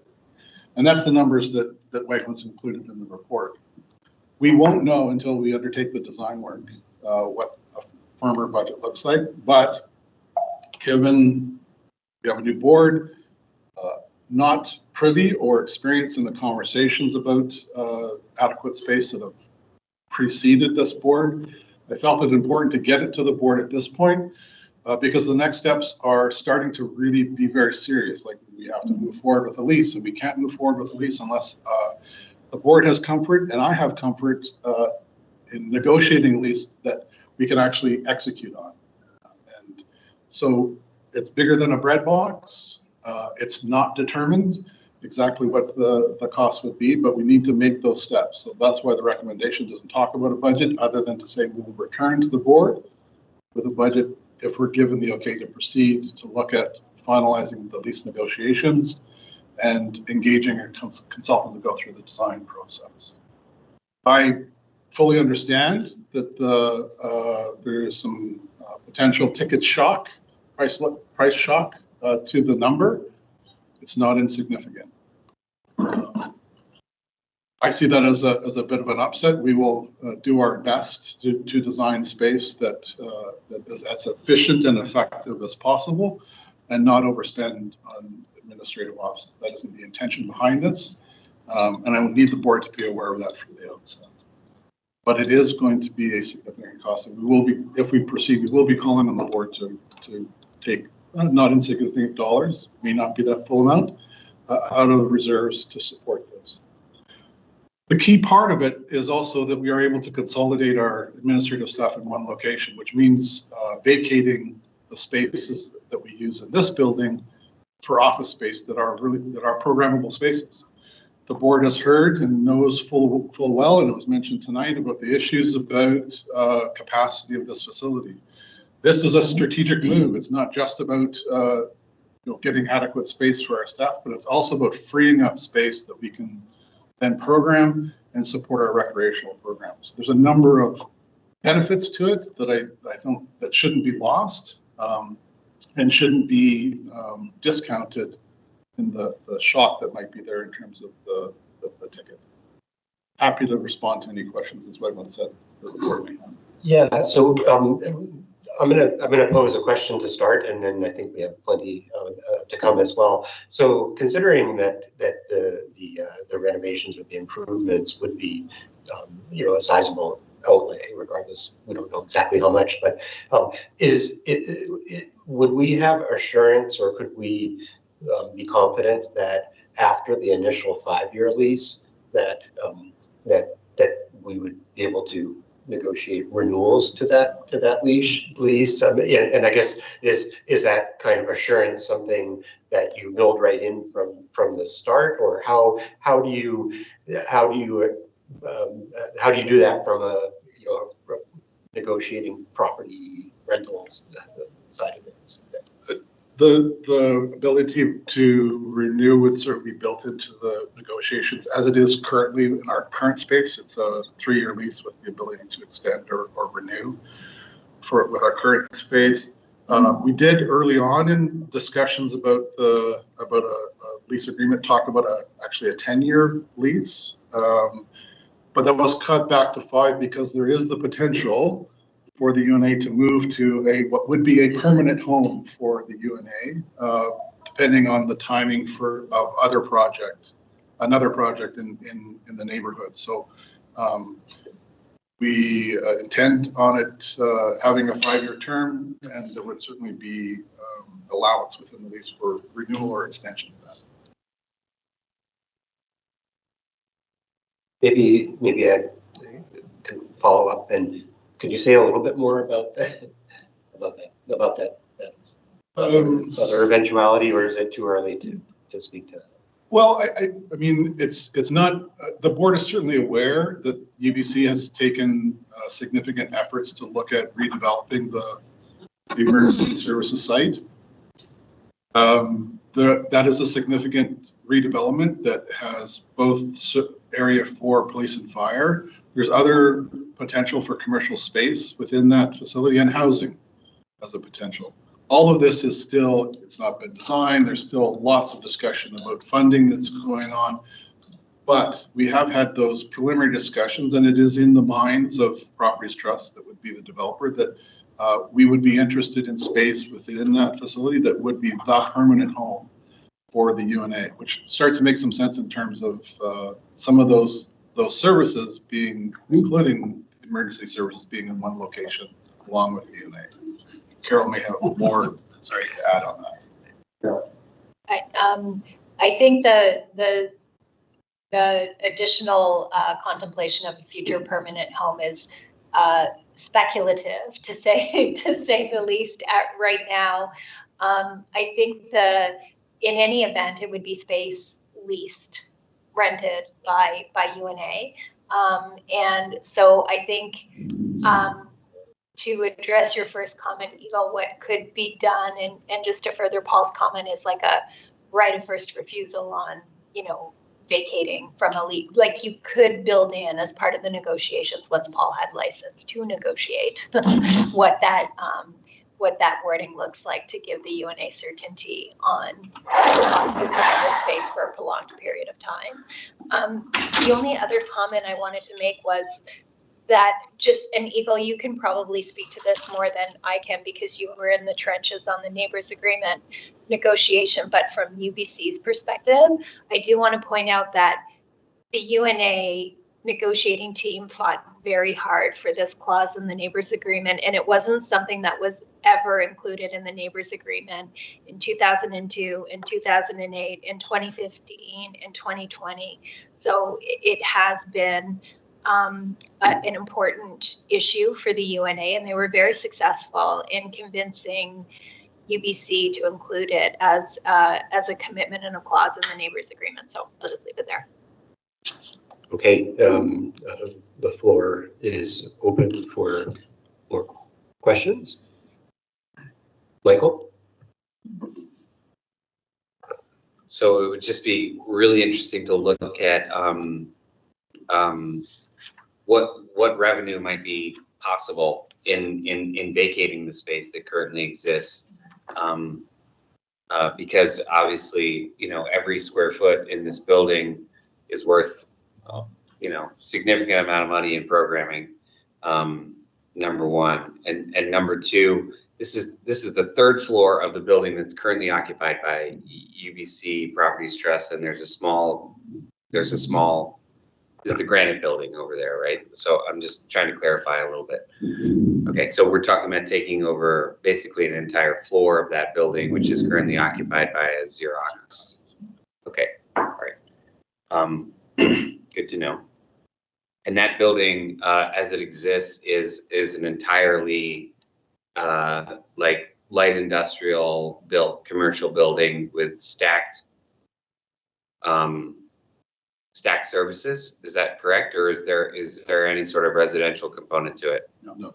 There's no residential component. Okay. All right. Good to know. Thank you. Evan? I just want to confirm the price. Estimated total cost $675. Is that for 5 years? 5 years total or just 1 year? No, that's a design. Renovation. That's the estimated costs of construction management, the design process, all the permits to do the renovations to allow us to. Just like a starting. Price. Yeah.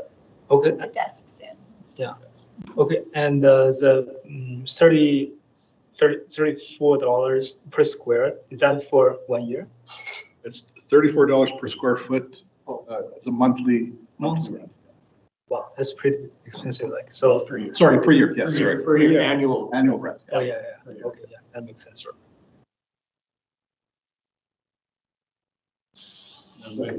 Answer. I don't have to answer.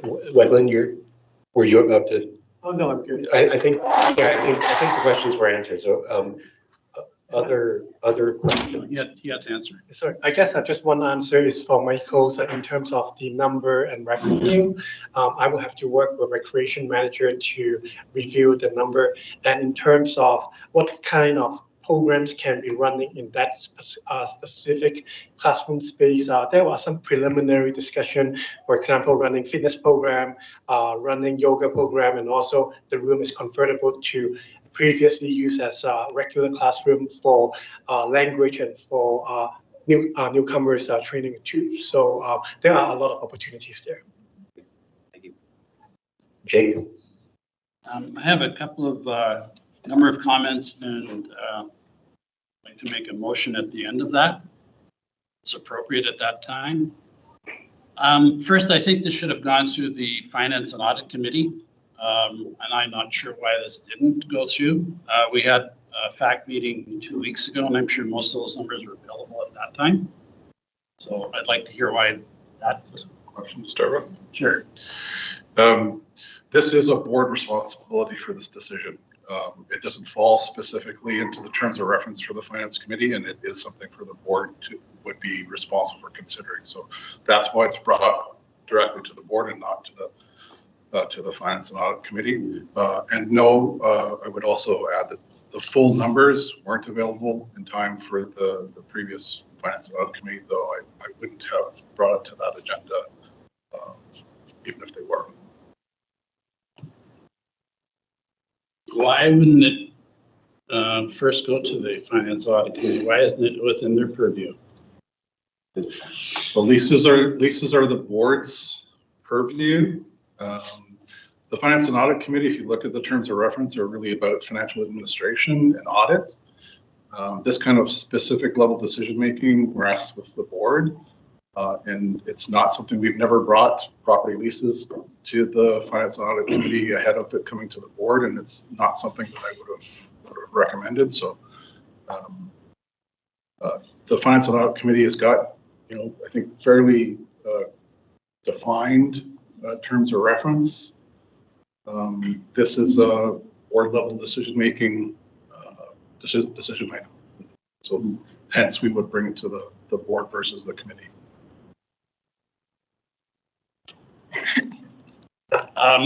The comments, then the motion at the end. I don't have too much problem with the increased office space. The current office space is small and crowded for anybody that's been up there. It is really cramped. Certainly the increased space would be better for all the reasons that Wegland puts in his report. So I don't have an issue with the new space and with that size of space. The amount of space also makes sense to me. I use an office modeling app and loaded the staff in there, the storage room and a kitchen and the circulation room and stuff like that. So the 3,250 works as far as I'm concerned. So no question there. The lease cost that detailed is also good. It's reasonable in today's market. I know from experience these rates are good. I've just done a couple of, been involved with a couple of office projects, so they're well within that range, so nothing wrong with those. Even though, the rent, the monthly rent is going to double because the size of the space is going to double.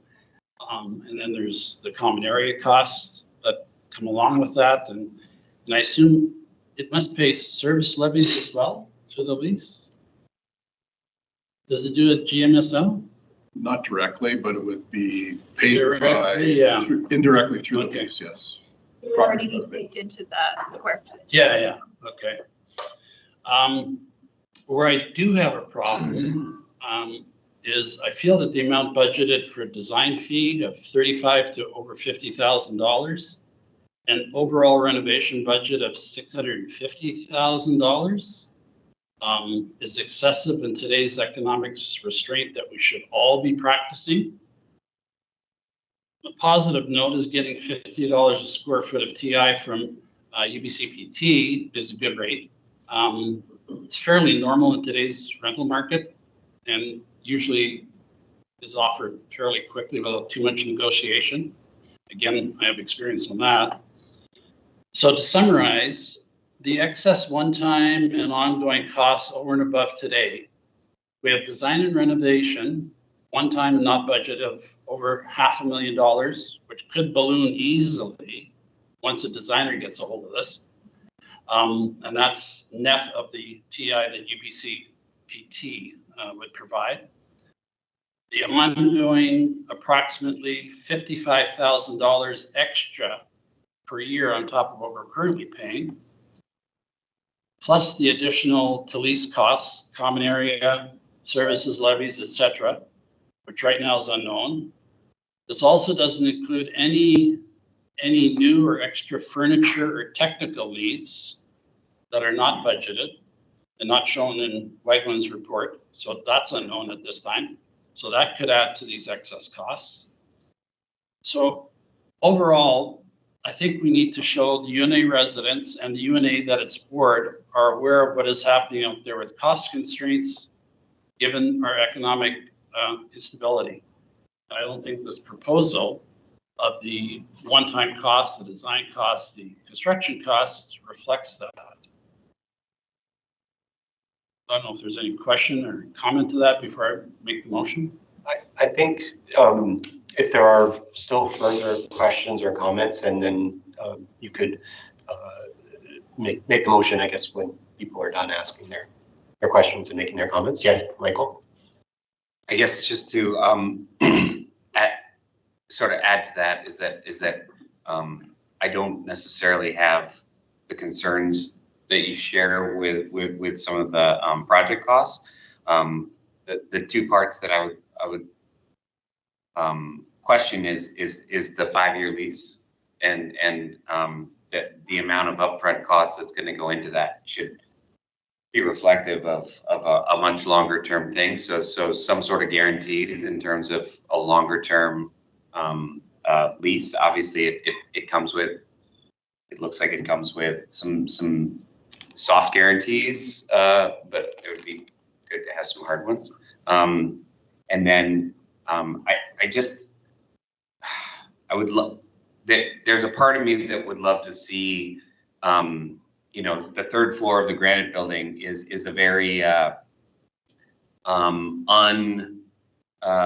accessible location from a frontage. I know that it's not something that obviously you need the square footage. It'd be great if in the design proposal there could be something that looks at some sort of like on the ground, not just signage, but really thoughtfulness in terms of bringing those UNA administrative offices to a ground level, to an experiential level that currently we have here as part of the building, where people can feel a little bit more accessible to know where it is and how it exists and just some sort of and just to give that some design weight in the process. That's all I have to say. I wanted to add one thing. If we are in the end supportive of moving ahead with seeking a lease, whether it's 5 years or 5 years plus the opportunity to renew the lease so that be in a position to, I guess, get our money's worth on the renovations costs. If we are supportive of moving ahead with that, we certainly, it's part of our role is to watch the finances and to make sure that that money isn't wasted or used, I guess, needlessly. On the other hand, once we take on that lease, we have to be able to put enough money in to at least make those offices usable, and not just at a basic level, but usable again for the longer term for the staff of the UNA. So moving from inadequate space to a space that is underbuilt or under renovated is not necessarily an improvement. And so I'm not sure if there's some way we can find a balance in moving forward between showing our support for the lease and having some opportunity to on cost control, but at the same time not creating restrictions that make it impossible for sufficient renovations to the space to occur. So in any case, I'll leave that out there. And if there are other, Sandy. Yeah, I have a question regarding the how many employees in the new office, suppose? For the new office, at this moment, we have 13 full-time staff. And then in the long term, we expect to have 18. 18.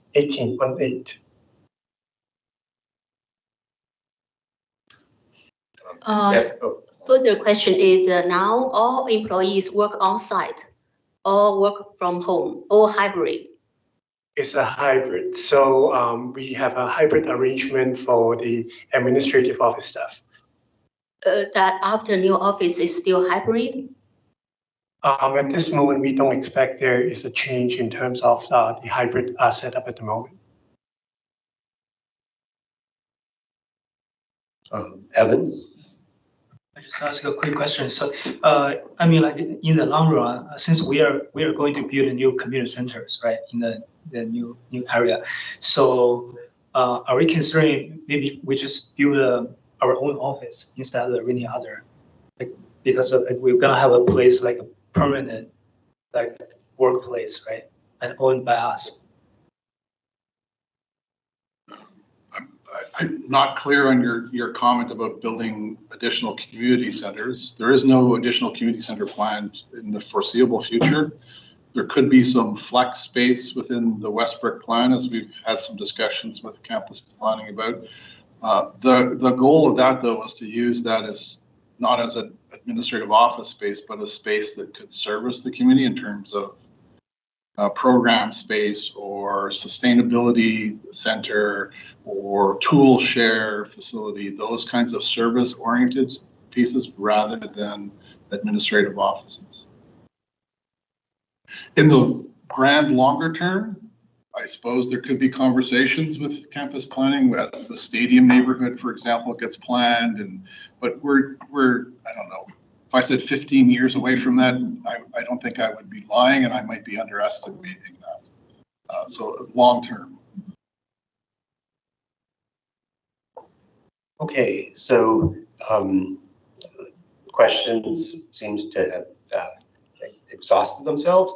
So I think now, yes, it is time to go ahead with a motion. And we do have a recommendation in the agenda, but before turning to that, I'll ask if there are any motions that anyone would like to make. Jake? Yeah, I'd like to move that the board direct staff to finalize negotiations with UBC's Properties Trust on a lease for a new space for the new UNA main office based on the proposed lease arrangements as described in the report. This includes, but is not limited to, the current tenant improvement allowance offered by UBC PT and an option for at least one 3-year or one 5-year extension. And further, to direct staff to retain a consultant to a maximum fee of $25,000 to assist with the renovation design and budget of the new office space.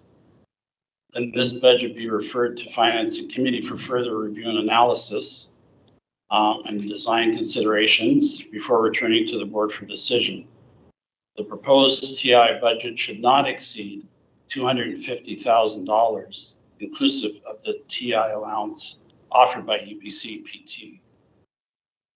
So it's going ahead with the lease based upon negotiations, and to limit though or to put a cap on the amount of money that was spent for the renovation at $250,000, which is about $80 a square foot. So it's still not an insignificant number. And that, remember that amount of money has to come from reserves in the UNA, not from UBC reserves, from UNA reserves. Okay, so Jake has put forward a motion that includes, as he said, a specific limit on the amount that could be spent on the renovations of the space. Is there a seconder for that motion? I'd like to ask for comments first. I think at this point, I ask for a second, and then if there's a second, then we have discussion and further comment. And I'll just note that we can also make amendments at any time after that. So seconded by Sandy. Okay, that motion now is on the floor for discussion. Michael? I think that the idea of an initial consultant fee of $25,000 for very basic consultation in this process might be an appropriate amount, but to put any limit on the final TI budget is preemptive, and we shouldn't be a limiting factor at this point before any kind of consultation has been addressed. Carol? Just offering a perspective.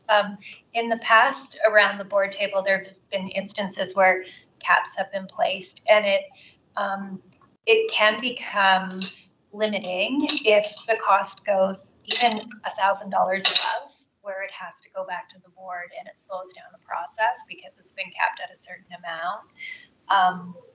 So just putting that perspective out there as well, and if there's a way to hold the process to account on finding the most cost-effective way while still meeting the interests of the project, there may be modified language that addresses your concern while giving a little bit more flexibility in managing fluctuations that might go above a cap. I'll just add, I'm concerned that given that we don't have a very good sense of how much these renovations might cost, even the most basic thing of turning it into just office space, and with doors and things like that. It seems to me potentially premature to set a cap. However, I do understand the impetus for trying to maintain control on costs, and so I'm wondering if there is a way for us to ask the consultants to give us a range of some sort. In other words, like, this is the minimum that you would need to spend, and this is what you would get for it. And then ranging up to, this is the optimal layout, and this is how much it would cost. And that then would put the board in the future in a better position to decide about the trade-offs involved, like when you're spending money from the reserve, what are the trade-offs, and thinking those through, knowing fully what the different levels of funding for this project would give us, or give the organization. So adding that to the conversation Jacob. Yeah, I just, again, want to remind the board members that we're not operating in a bubble here. We're supposed to be representing UNA residents. And, we know the stones that are thrown at the UNA for spending money that they don't see as valuable to the residents. They have to borrow and make a lot of noise when they want potholes filled, or they have landscape issues. And here we're talking about pulling out $500,000, and it'll guarantee that it'll go higher than that. It'll get $750,000 by the time this is said and done, out of reserves that took a number of years to build. So again, we need to remember we're representing the residents, not representing ourselves here in a bubble. Michael? And I don't disagree with that. I think that that's a very apt point to make. I just think that in this process, to limit the end goal before the initial consultation has even been adapted is a sort of just a little premature. And so all I'm saying is that if we want, I would move to amend, your motion to sort of limit it to, if we do want to put a cap on the consultation fee, that makes sense to me. I think that a $52,000 consultation fee is quite excessive, quite excessive, and I wouldn't want to put it in a range of $20,000, $18,000 or whatever it is, but I wouldn't want to put a cap on the entire TI at this point, because every part of this motion is going to have to move through us anyway. So that's my point. Is just let's not cap the end goal before we know what it is that we need. But I do agree with you that I think that a consultant cost of $35,000 to $52,000 is a huge range and a little inappropriate. Jacob? My concern is that if we don't put some kind of cap on this, that whatever the number is we put on there, it's going to grow over and above that anyway. We haven't got everything included here. We haven't talked about furniture. We haven't talked about move costs. We haven't talked about setup costs. We haven't talked about extra technical equipment and screens and presentation monitors and so on and so forth. So that number that's already mentioned by Wegland, and I'm not throwing the stone here at Wegland, it's just, he's the guy that put it together, sorry, Wegland. But that number is definitely going to grow, whatever the number is we put down on paper. So that's my reason for wanting some kind of cap. I guess I'll just add, there's going to be a basic amount of expense that has to be made in order for the space to work as offices, and we don't know what that basic amount is yet. But if we put a cap that is too low, then we're effectively we're saying we're going to take this lease, we're going to negotiate this lease, but we're actually not going to be able to spend the money that's needed to move into that space. So in a way, if we're unwilling to spend money, I think we'd have to say, we don't want to pursue the lease. But if we do want to pursue the lease, then we have to be open to spending at least the minimum amount to make the office space fully functional. And we don't know what that amount is yet. So I think there might be a way for us to convey our fiscal caution, so to speak, without prefiguring a result that we don't yet have a way of knowing. So Carol and Yango, I think, after. I'm just picking up on the language you used, Eagle, which was spend the minimum amount to ensure the operational needs of an effective administration office it can be pursued. And maybe, I don't know, Jake, if that's enough of a motion, but that's ensuring that the basic need is met with the as minimum amount as possible. And anything extra and over and above that would be seen to be an inflated budget, but I don't know if that meets your interest or not. So I think Ian, what you had. I think the logic behind that is basically like the first of all, it's definitely that motion like that we need. We help represent the UN residents and also helping the UNA staff members to seek a fully functional space for them to work and also for the community to thrive and also to operate. We will also acknowledge that there's always like confinements and in regards like first of all, it's like the consultation fee, and the second part is also the it's the actual renovation fee that we now it's like a state of unknown, and we have no idea like how much we're actually going to use and how much we're actually going to implement. Not only do we have that actually figured out from the consultation. So that's per se we can.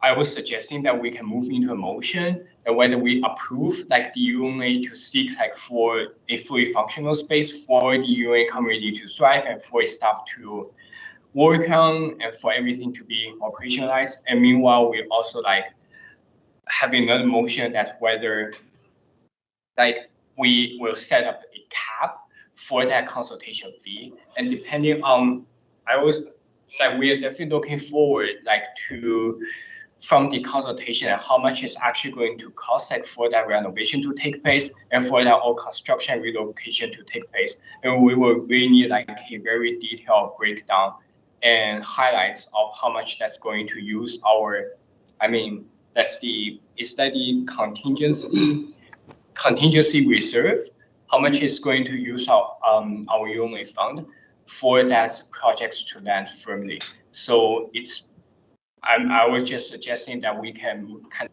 direction of that motion into more like on a cap for the consultation. And the other thing is like whether we approve the UNA to leverage and to find that space. Yeah. Okay. Jacob. Yeah. Again, I remind you that $250,000 over 3,000 square feet is a lot of money. That's $80 a square foot for renovation costs, not new building costs, renovation costs. So that's not a small cheese sandwich. That's a pretty big cheese sandwich. Sandy? Yeah, people. I'm wondering, from this year's budget, the total capital projects costs will be $321,000. That will be transferred from UNA capital reserve. Is it correct?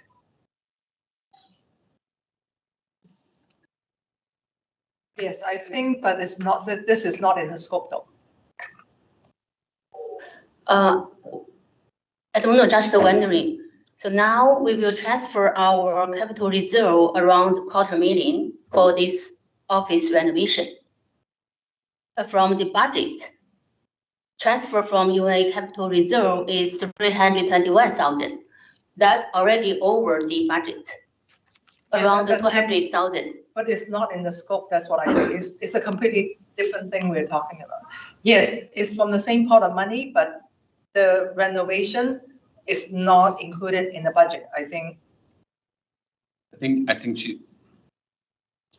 she's asking that over the course of a year, this basically will be covered by the new funds coming into the fund. Is that what you're saying? Yeah. Is that your question? I think to clarify Athena's point, there's a internal capital reserve account that is UNA's own funds that they manage, and they don't need UBC board approval or anything to use those funds.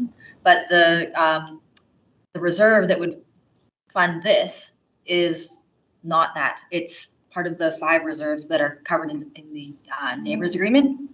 No. It's not. Or sorry, the other way around. This is the internal one. Can you elaborate your question a little bit more so I can answer? Because is that what you're getting at? It's easy. The question is easy. From this year's budget, we have total capital projects costs, and we will transfer from UNA capital reserve is 321,000. I'm wondering if this related to the potential renovation fees, since also that will be withdrawn. Okay, so in the budgeting process, there's a list of capital budget that we have budgeted for this fiscal year, and it costs us about $300,000. So it's completely different than what we are talking about here for the office renovation. So in order for the office renovation, if you want to talk about that, means that we have to withdraw that $300,000 plus that potential 600,000 or whatsoever amount. So in total, we will need to withdraw from the capital reserve in around $1 million. That's enough to cover it. Yes. Yeah, Yes. there's enough in the capital reserve. Different. Same reserve. The reserve, the pot of money is the same, but we are not talking. We're not talking about the same thing. It's 2 completely different things we're talking about. The budgeted amount has already have a plan of capital project going on. Has already have a name tag to every single one of them. So this is a completely new amount of money that we need to talk about if we want to go ahead of withdrawing or not. Yeah, I hope I answer your question. And my understanding is that if we go ahead, and again, we're nowhere near knowing how much money we're talking about, but if we were to go ahead, that UNA held capital reserve does have sufficient funds to cover that and have funds remaining. So the capital reserve is that UNA capital reserve is healthy, I guess you could say, and has sufficient funds. But this is not part of the prior budgeting process. This would be a separate process. Michael, and then soon I might propose a possible way forward, and Yes. we'll see. Yeah. So just to clarify, it sounds as though, and thank you, Sandy, for kind of clarifying that, and Athena, it sounds as though we're asking for more money to be withdrawn from the UBC held account. Our own account. No. Okay, well, that's problematic. And all our reserve. I get you. There's nothing to do with capital. It's a 1.5 million capital reserve, right? Yeah, but it's not coming out of capital reserve.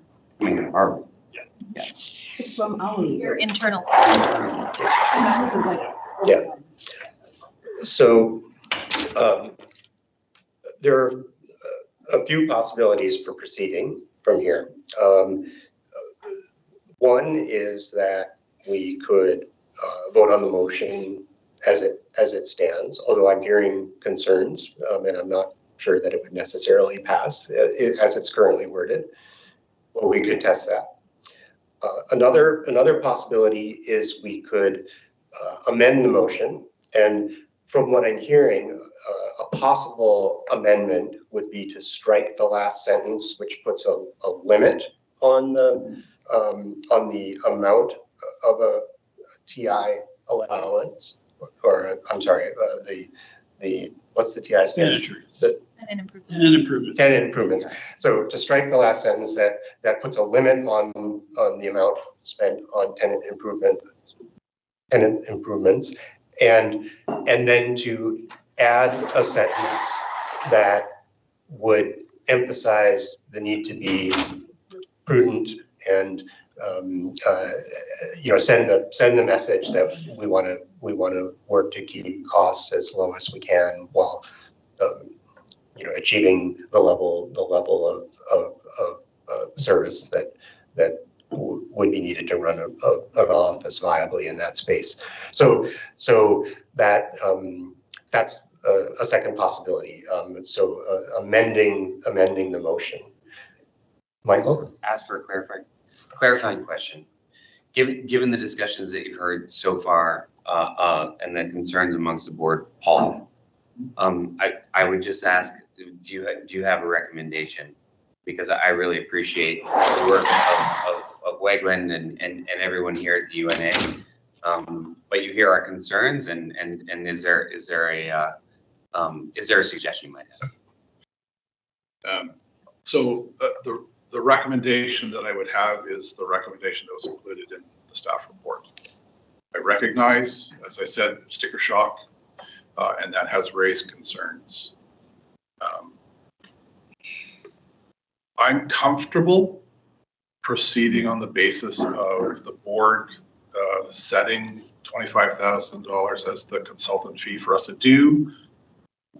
It's really up to probably preliminary design and costing on this. I'm not comfortable. I would not be comfortable with the board setting the kind of cap that's been put forward in the motion. I would find it challenging to proceed and recommend to the board to execute a lease when we don't know the costs of renovations and it's being capped at a hypothetical number that's just drawn from experience, drawn from whatever. But I think places limitations and exposes a risk from my perspective of whether I can recommend to the board to execute the lease. The whole point of kind of setting out a kind of upset figure in the report was for the board to have this discussion and be aware that there is significant cost here for renovation. This is not finished office space. This is office space that some of it has been used as offices. As I said, most of it is kind of a semi-industrial use. There's significant work that has to go on in terms of wiring, HVAC, lighting, potentially flooring, creation of offices to make it habitable for our purposes. I would say from the outset, there's no intention to make it more than what is necessary to house our operations. But in the end, the bill is the bill. And so I think the board needs to be comfortable, aware that it could be a significant withdrawal from the reserve that we'll be looking at. If the board's not comfortable with that and wants to place kind of really strict limitations on it, then I think we need to have some sober second thought about the potential to move into that space in this time frame and look for another opportunity. The $250,000 is a cap. My understanding is that motion is inclusive of the $162,000 from Properties Trust, which means that the UNA portion of that is whatever that comes to, about $80,000 from the reserves. I'm not comfortable with a $250,000 budget to make it that we can make it a habitable space. I don't know what that budget is, and frankly, that's why we're here, making the board aware that this is bigger than a bread box. This is not an insignificant project, and I need to be able to have that support from the board that's understood. We can move forward with the design work, and we can potentially have options. We can look at what the best future end state might be, and then scale it back based on kind of trying to manage the budget. I think that's possible. The design consultants might be a bit challenged under the strict $25,000 budget to do a lot of options, but it's possible that we can present to the board. And if we start at one end, we can value engineer till we get to a point where the board's comfortable and we can still house our staff appropriately to settle on a viable apologies, it's a long answer to your question, but I've been listening to the conversation and I fully understand the perspectives that are being expressed. But we want to do what's in the best interest of the UNA as an organization. So I'm feeling close to ready to offering an amendment, but before I do, any last, yeah, Jake?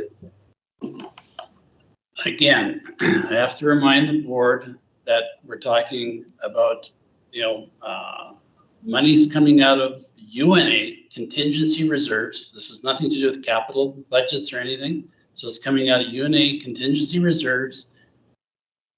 We know that residents are pushing us to get some things done and to spend some money that they can see.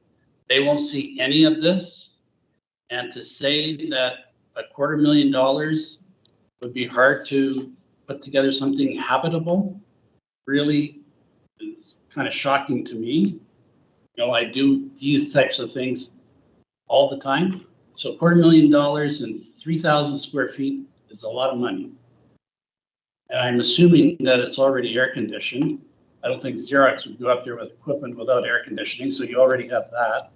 But $250,000 and 3,000 square feet is a lot of money. Okay, Michael, and we'll try to round this up. I'd just like to say that I think that, there are opportunities for the community to actually see real gains in this matter. The unoccupied space that is over there, if it is occupied and usable, that is something that's a real gain to the community. But I think that given all these concerns, there is a way forward. I think that the space is needed. It's necessary for the growth of the UNA. It's necessary for the staff. This is a rare opportunity here in this area for finding any kind of lease that is, being subsidized by the UBC Properties Trust to the tune of $162,000. Now, that being said, I think that the way forward, I agree that we need the space. I agree that we should pursue the lease. And I agree that maybe we could set a consultant cap for our initial consultant fee that isn't $52,000. Maybe it's on the lower end at the 35 mark. But that being said, that will at least initiate the ability for us to see what is coming back, because I don't think that putting a cap on the end is productive. Okay, so that last comment leads me to one last question. One last question for Paul. Is a maximum fee of $25,000 for a consultant, can that be enough to do the work that's needed? Because we'd have to amend the motion to change that amount as well if it's not. No, I think, as I said, I'm reasonably comfortable with the 25,000 figure in terms of the cost of a design consultant to do this work to about the preliminary design stage, which would give us, it's not class A budget estimation. It might be more like class C estimation, but at least something that we can then come back to the board with in conjunction with a finalized version of the lease. But I would say there's much more consultant cost to be spent past that in terms of detailed design, construction drawings. This is a permitted project. There are permits that have to be applied for. There are professional drawings that are required. There are inspections that are required. So $25,000 doesn't cut it for the whole project, but certainly to get us to the point where we can give the board some level of comfort, as I said, kind of more class C budget estimation, but something to start with. As I said, we don't have anything now, but this gets us to something. Okay, so I think, are you wanting to add? Okay, Carol? Never mind. Go ahead. I'll follow up after. Okay. Yep. I'm thinking that we're close to doing an amendment. Sandy? I think at least, as Jade mentioned, can we just put it in the financial committee first And then from the committee, we will recommend to the board. Thank you. So the motion as it stands does refer the budget and design to the Finance and Audit Committee for further review and analysis, et cetera. So that's what the motion says. Unless we amend it, that would be the motion that we're voting on. So yes. So I'm going to propose a single amendment, and that is that we strike the final sentence of the motion. The proposed TI budget should not exceed $250,000 inclusive of the TI allowance offered by UBC PT. I think I'll leave the amendment at that. Is there a seconder for that amendment? I would actually move to strike the motion altogether and rewrite it if that's possible. I'm not comfortable with the motion as it stands. Okay, first of all, I think we need to start with the amendment. If the amendment passes, then and we get discussion. We will get discussion on the amendment if there's a seconder. If the amendment passes, then we would bring the amended motion to a vote, and we could choose to vote down the amended motion, or you could choose to vote against the amended motion. If that's the case, if that were the case, then we could take the opportunity to make a new motion and go from there. So I want to, and you, if there's no seconder to my amendment, then we would vote on the motion as originally made. And again, people could vote for or against it. Is there a seconder to the amendment to strike the final sentence that puts a limit of $250,000 on the renovation costs? There's no seconder. Okay. Absent a second, then are we ready to vote on the original motion? Okay, so should I read it, or the motion, or Chris would get? The resolution reads, be resolved that the board directs staff to finalize negotiations with the UBC Properties Trust on a lease for a new space in the new UNA main office based on the proposed lease arrangement as described in the report.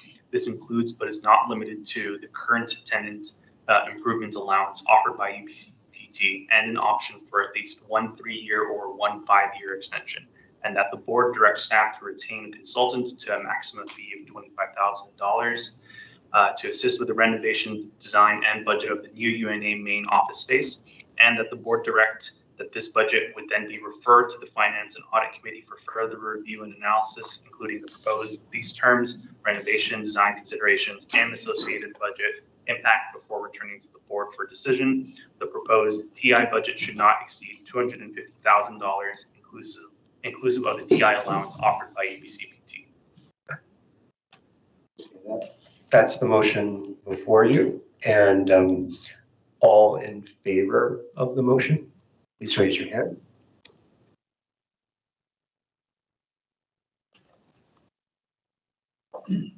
Okay, I have 4 in favor. Wait. Sorry, the motion is to proceed. No, and limit the budget. Maybe I'll clarify. So to be clear, what we're now, so we did not amend the motion. Nobody seconded that. So this is the motion that Jake originally proposed, and this motion includes pursuing a lease, and it includes getting a design consultant at a maximum fee of $25,000 for renovations, and coming up with the design and budget of renovations. And the motion limits the maximum amount that can be spent on renovations of the space to $250,000. And we've just been discussing whether or not that limit is a good idea. So if you vote in favor of the motion, just to be so that everyone's clear, you're voting in favor of a limit to renovations of $250,000. Okay. Carol, did you have a point of clarification relating to the motion, or?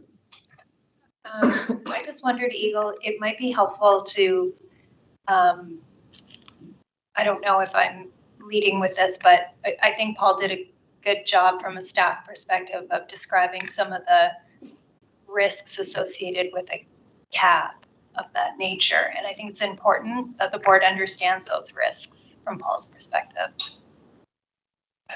I'll be frank. I think we have this two-part motion, and actually, if we approve part two, the limit, I think it may behoove us to revisit part one. So I'm not sure how we proceed if it passes, but we'll cross that bridge when we do. Eagle, so point of clarification. Yeah. Eagle, so your motion is put like $25,000 for the design. So I did not make a motion, and I'll be. Can I be? I mean, I'm the chair of the meeting, so I'm not sure if I should speak, on the motion. But I will say that the motion that Jake put forward, that's before us right now on the table, would include these limits. And I proposed an amendment that would take away those limits because I thought them overly restrictive. But we did not have a seconder on that amendment. And so now we're voting on the original motion. And if we vote against the motion, then we can come back and think about what motion actually would be ideal. I would just one additional item. I would note that the cap of $250,000 has to include the consultant fees.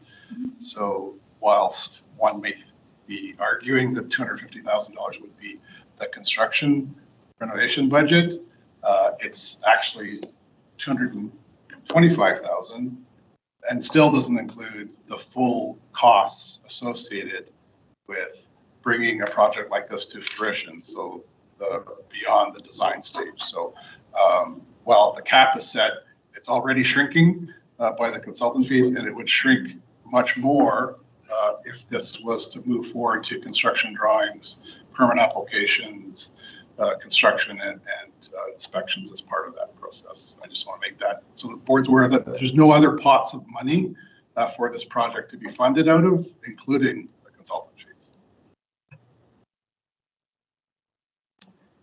Okay, I just want to ask, does everyone feel like you understand what we're voting on?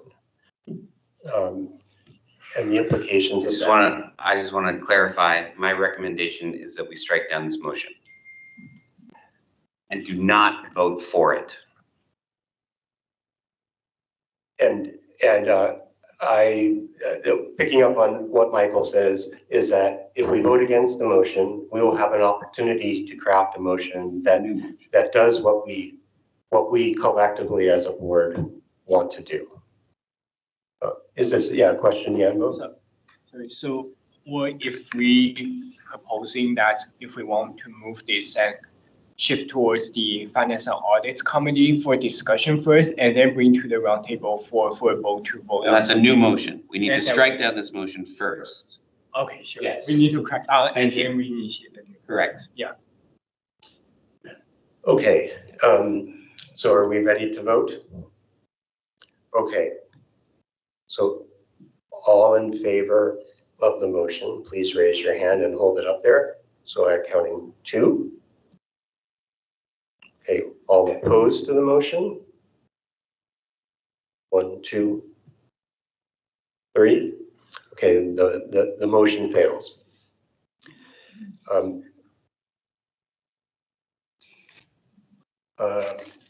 I have a, are you going to propose Yes, a way forward, motion, Michael? yeah. So go ahead and if you want to propose. I'd like to propose the motion as it was stated before, up to, but excluding everything past the consultant fee maximum, and I would like to up it to $35,000. Okay. So are you saying the wording of Jake's original motion? Correct. I'd like the wording of his original motion up into the retaining of a consultant, but I want to up it to $35,000. And I do want to include the recommendation that the Finance and Audit Committee have more talks on this matter. But I want to strike anything beyond a restriction on a consultant fee.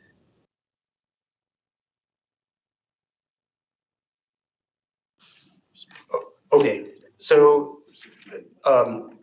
can I try to put Michael's motion? So Michael, I'm going to take what you said and I'm going to. I can read it if you want. I can read it off. Okay. I move that the board direct the staff to finalize negotiations with UBC Properties Trust on a lease for a new space for the UNA main office based on the proposed lease arrangement as described in the report. This includes, but is not limited to, the tour tenant improvement allowance offered by the UBC PT and an option for at least a 1 to 3, 3 or 5 year extension. And further, to direct the staff to retain a consultant with a maximum fee of $35,000 to assist with the renovation, design, and budget of the new UNA main office. This budget would then be referred to the Finance and Audit Committee for further review and analysis. Period. All right. Is there a seconder to that motion?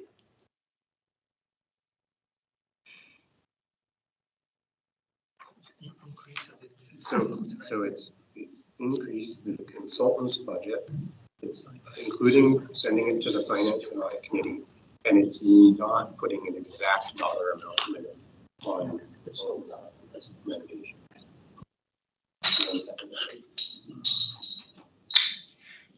Okay. Seconded by Evan.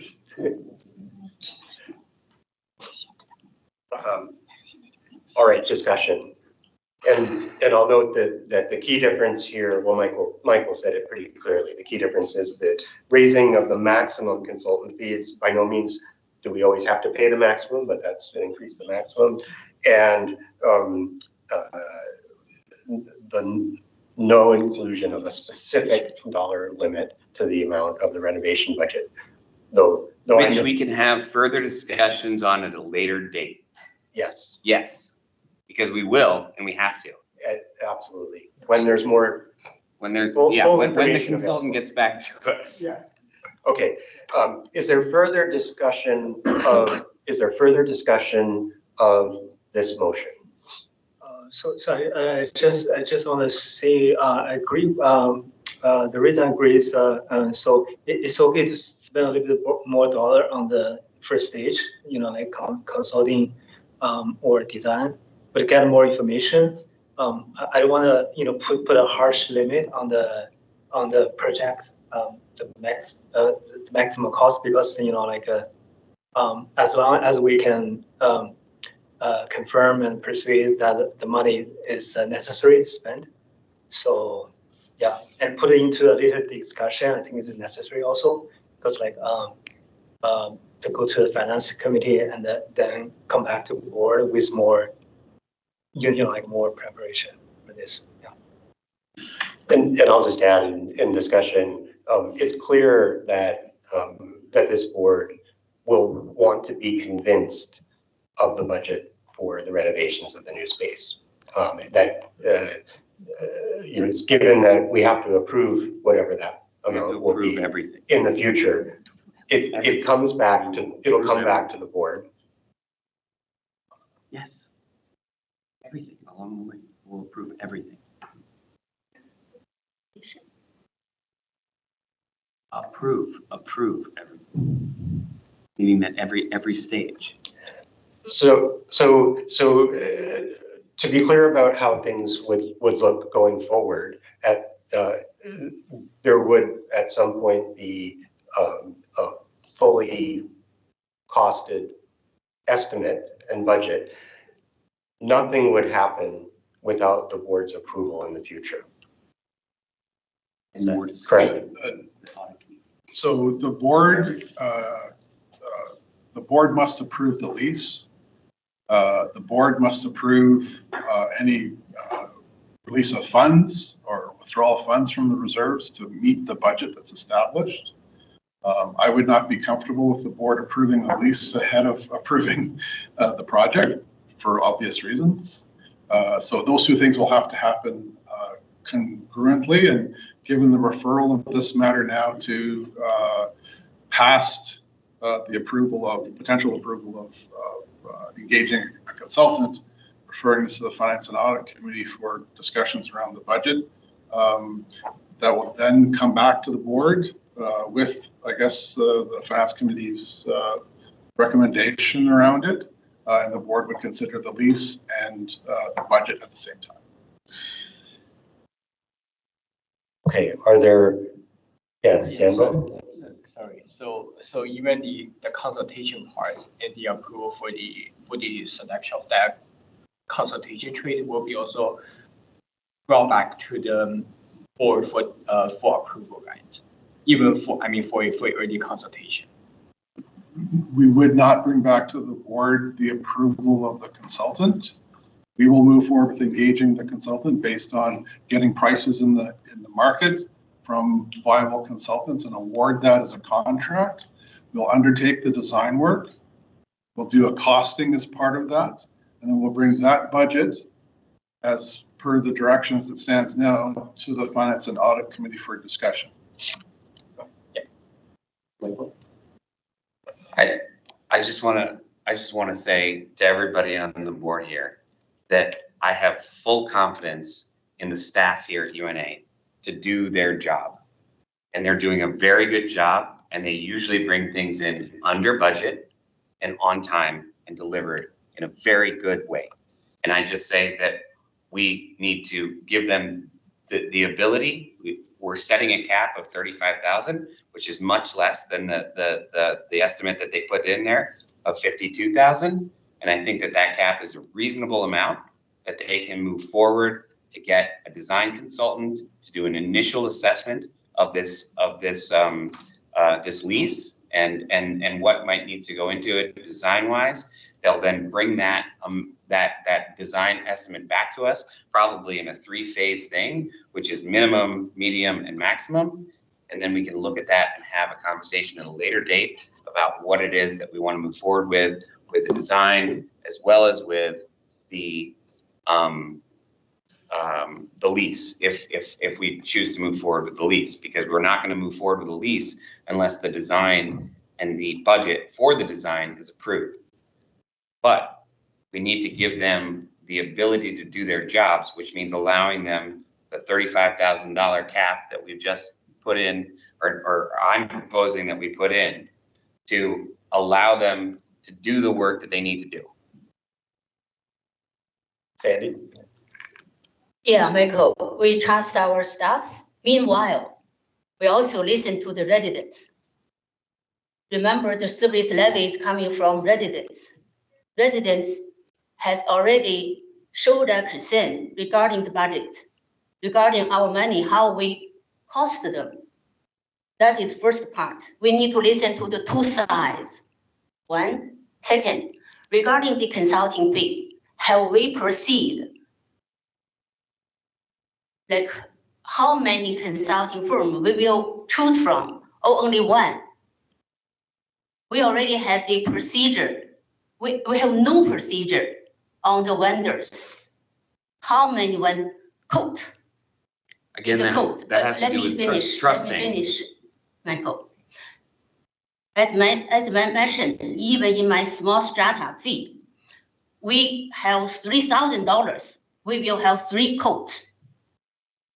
For this renovation consulting, now it's only 1, or we will go through the procedure for the code. Thank you. Just for clarity, for this kind of work, we always get multiple quotes. We will do so in this particular case, and we will award it to the consultant that staff deems as most appropriate, both in terms of cost, experience to undertake the work. That is the process that we have in place, and that's the process that we'll undertake with this project. Okay, are there further questions? Question is, I think the difference is Jake's motion and Michael's motion is whether we need to put a maximum limit on the construction cost, right? Yeah, that is the only thing. Yeah. So I think what Michael is saying is that we're not putting a limit right now, but doesn't mean we accept the unlimited, like budget, right? Or this much money. We just don't wanna, like put this limit at this moment, right? But later on, maybe some better options there, right? Absolutely correct. We can put a limit when we see the numbers, but right now we need a consultant to even look at what the numbers are to begin with. Yeah. And then we can look at them, and then we can say, no, that's too expensive. And then we can put a limit on it at a later date. We can always put a limit on it at a later date. We're only approving the fact that they can consult with the firms that they want to consult with. And again, trusting the staff to do the work that they do, which I think is very good work, up to a limit of $35,000, which is much lower than the estimate that it's actually in the lower estimate, the lowest estimate that they put into their document. Okay, Jake. One more comment, then I'm going to shut up about this. I guarantee you that if we don't put a cap on this, that this is going to come back from the consultants at a minimum of $750,000 once everything is included, which includes furniture, setup costs, move costs, everything that's needed, construction costs. You're talking about a minimum of $750,000, of which $600,000, give or take, 100 grand, is going to come from UNA contingencies, not capital reserves, UNA contingencies. Just remember that. I'll predict it. I hope I'm wrong. I don't think so. I think from this discussion, we can say that it behooves the staff and ultimately the consultants to come up with to prove you wrong.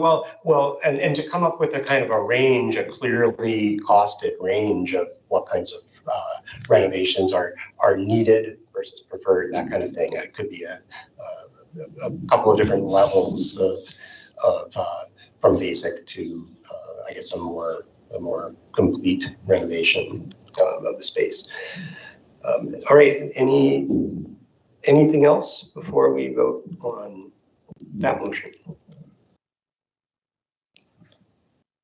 Okay, so I will. Should I read out the motion, or do you want to read out the motion? Yep. The resolution reads, be it resolved that the board directs staff to finalize negotiations with UBC Properties Trust on a lease for a new space for the UNA main office based on the proposed lease arrangement as described in the report.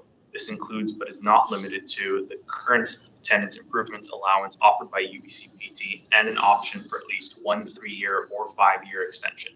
And that the board directs staff to retain a consultant to a maximum fee of $35,000 to assist with the renovation design and budget of the new UNA main office, and that the board direct that this budget would then be referred to the Finance and Audit Committee for further review and analysis.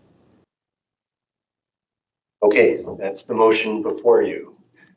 All in favor, please raise your hand.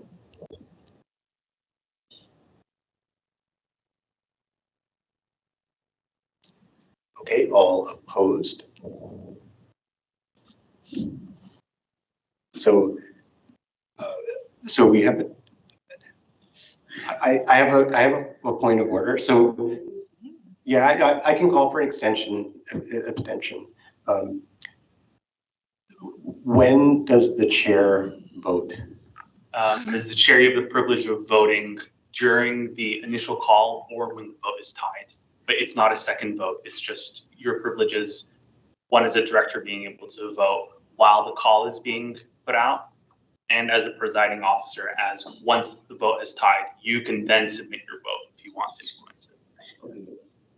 So I have 2 votes for, 2 against, and any abstentions. Okay, I'm going to use the chair's prerogative and I'm going to vote in favor of the motion. So the motion passes. And with that, I think we're done with that agenda item. Moving on to the Main Mall Greenway Landscape Project Public Engagement Report. And so, Wegland, you want to introduce that? Yep, thank you very much, Eagle.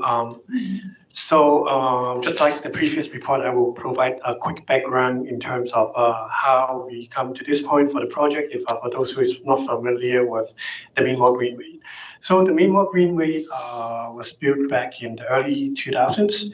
And a lot of the landscape design, including the boulevard lawn area and the trees, we have seen a recurring issues regarding the lawn area health because the tree has been overgrown, shading the area, and it becomes an operation issue.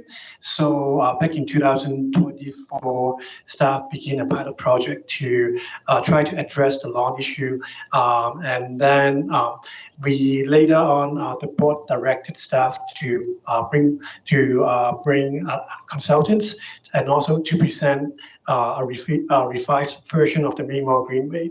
At that point, November, 2 initial concepts were provided. And then as part of the board recommendations, the staff will bring back a report for a public engagement planning for the Main Mall Greenway project. So hence comes to this report. And in terms of the Main Mall Greenway public engagement project, we have a very detailed booklet which is developed by Isabel, our sustainability specialist, which she had done great work to develop the public engagement process with the assistance of communications department as well.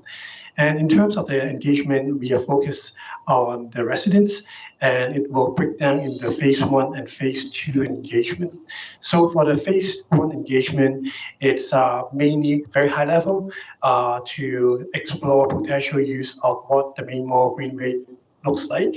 And then also the primary goal is to collect community feedback to assess whether the priorities of the area about amenities, and also to consider whether we should make a decision or proceed to the phase 2 engagement if required.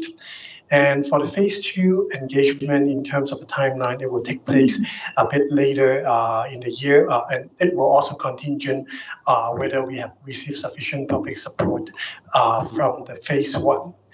And in terms of the concepts that is presented in this package, we have presented 3 concepts. Concept A, the stadium walk concepts. There's concept B, biodiversity garden concept, which is previously known as the harvest theme. And finally, concept C, which is a functional improvement. For the functional improvement, maybe I'll just spend the next 30 seconds to go over the functional improvement concepts. This is actually coming directly from a board feedback from the November meeting, talking about how to improve the Main Mall Greenway. Perhaps there is just a functional improvement by not doing significant change in the area. And the goal of functional improvement is improve the functionality and enhance user experience without significantly alter the space. And for concept A and concept B that we originally presented to the board, there are some level of adjustment based on the board feedback. For the concept A, stadium walk concept, the design and focus of it is focused on activation and recreation and sports. And for this updated concept, we have softened up some design elements by reducing some of the dedicated sports theme that was noted in the previous design.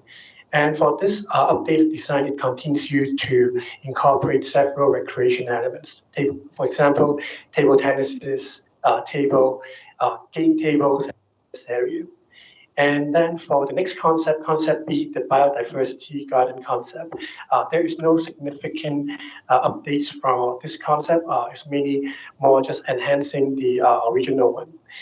And in terms of the engagement and timeline for the project is listed in the engagement report and also in the project timeline. So that's it from my report, and happy to answer any questions. So I think I'll go ahead with the motion, and then we can start discussion after that. So I'm going to move that the board directs staff to conduct public engagement on the Maiden Mall Greenway Landscape Project as described in the project's public engagement plan. Is there a second? Evan, seconded. Okay, so now moving into discussion. Carol? Thanks, Eagle. Thanks for this report, Wegland. I know a lot of work has gone into this, and I appreciate all the work that's gone into this and the work that helped lead into this that the UNA did with Lanark to develop the initial landscape management plan.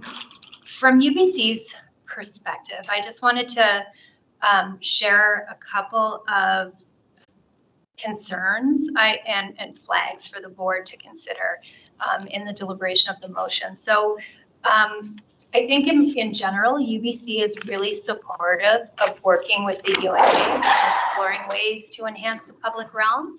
And we have really good examples of that. The dog park is a really good example. That was a UNA-led idea, but there was a lot of engagement with UBC to make sure that the idea could be supportable and that what was being engaged with the community was something that could be brought to fruition. So in an engagement process, you want to make sure that you're managing community expectations. And the concerns I have with the way that this is framed is while I think I appreciate that the intention of this engagement proposal is to garner feedback and intelligence from the community to help inform what might be possible for this greenway.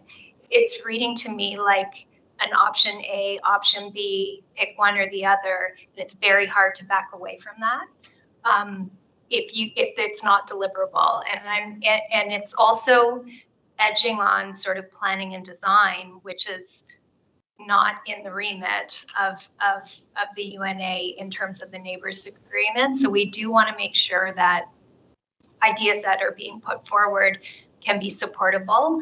And so a couple of things, I just think in terms of the framing of the engagement, I think it's really, really important to be clear on what you're engaging on and what the outcomes of the engagement and information that you're going to glean from the community will be used for and how it will be used. I'm not entirely clear when I read that, but that's evident. And secondly, just wondering, Wegland, if there's an opportunity to also engage with UBC as part of this process so that we can help support in the best way that we can and make sure that directions and ideas are supportable from a planning and design perspective, balancing all the things that we need to balance.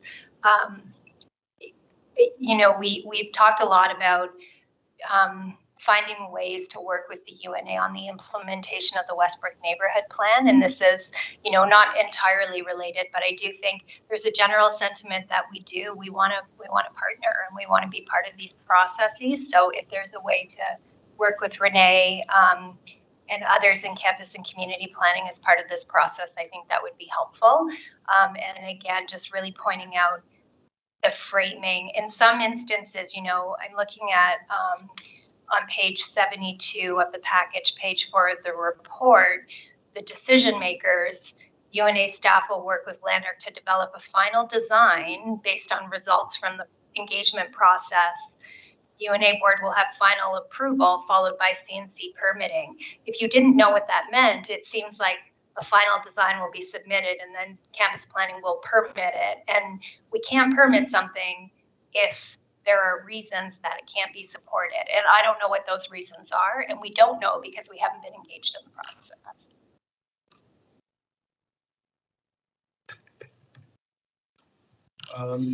Wegland, do you want to speak a little bit to the degree of consultation there has been or might be with UBC? Yep. So perhaps one thing that I did not highlight is definitely there is a consideration and also inclusion of campus and community planning during the engagement process. It wasn't clear in the report, but it was brought. Thank you for bringing that up, Carol. And also there was a discussion internally to engage with campus and community planning even before this engagement plan to be launched. So so it's definitely noted, and then we can set up follow-up schedule meeting down the road. And one thing I guess within the report, or perhaps during my quick spiel did not highlight is the purpose of this for this project. One consideration that we want to make sure is it will align with the long-term visions of the area. Speaking of the long-term visions, we are looking at the stadium neighborhoods. So with that in mind, the conversation and the partnership is definitely there. I just want to be clear on that. Thank you.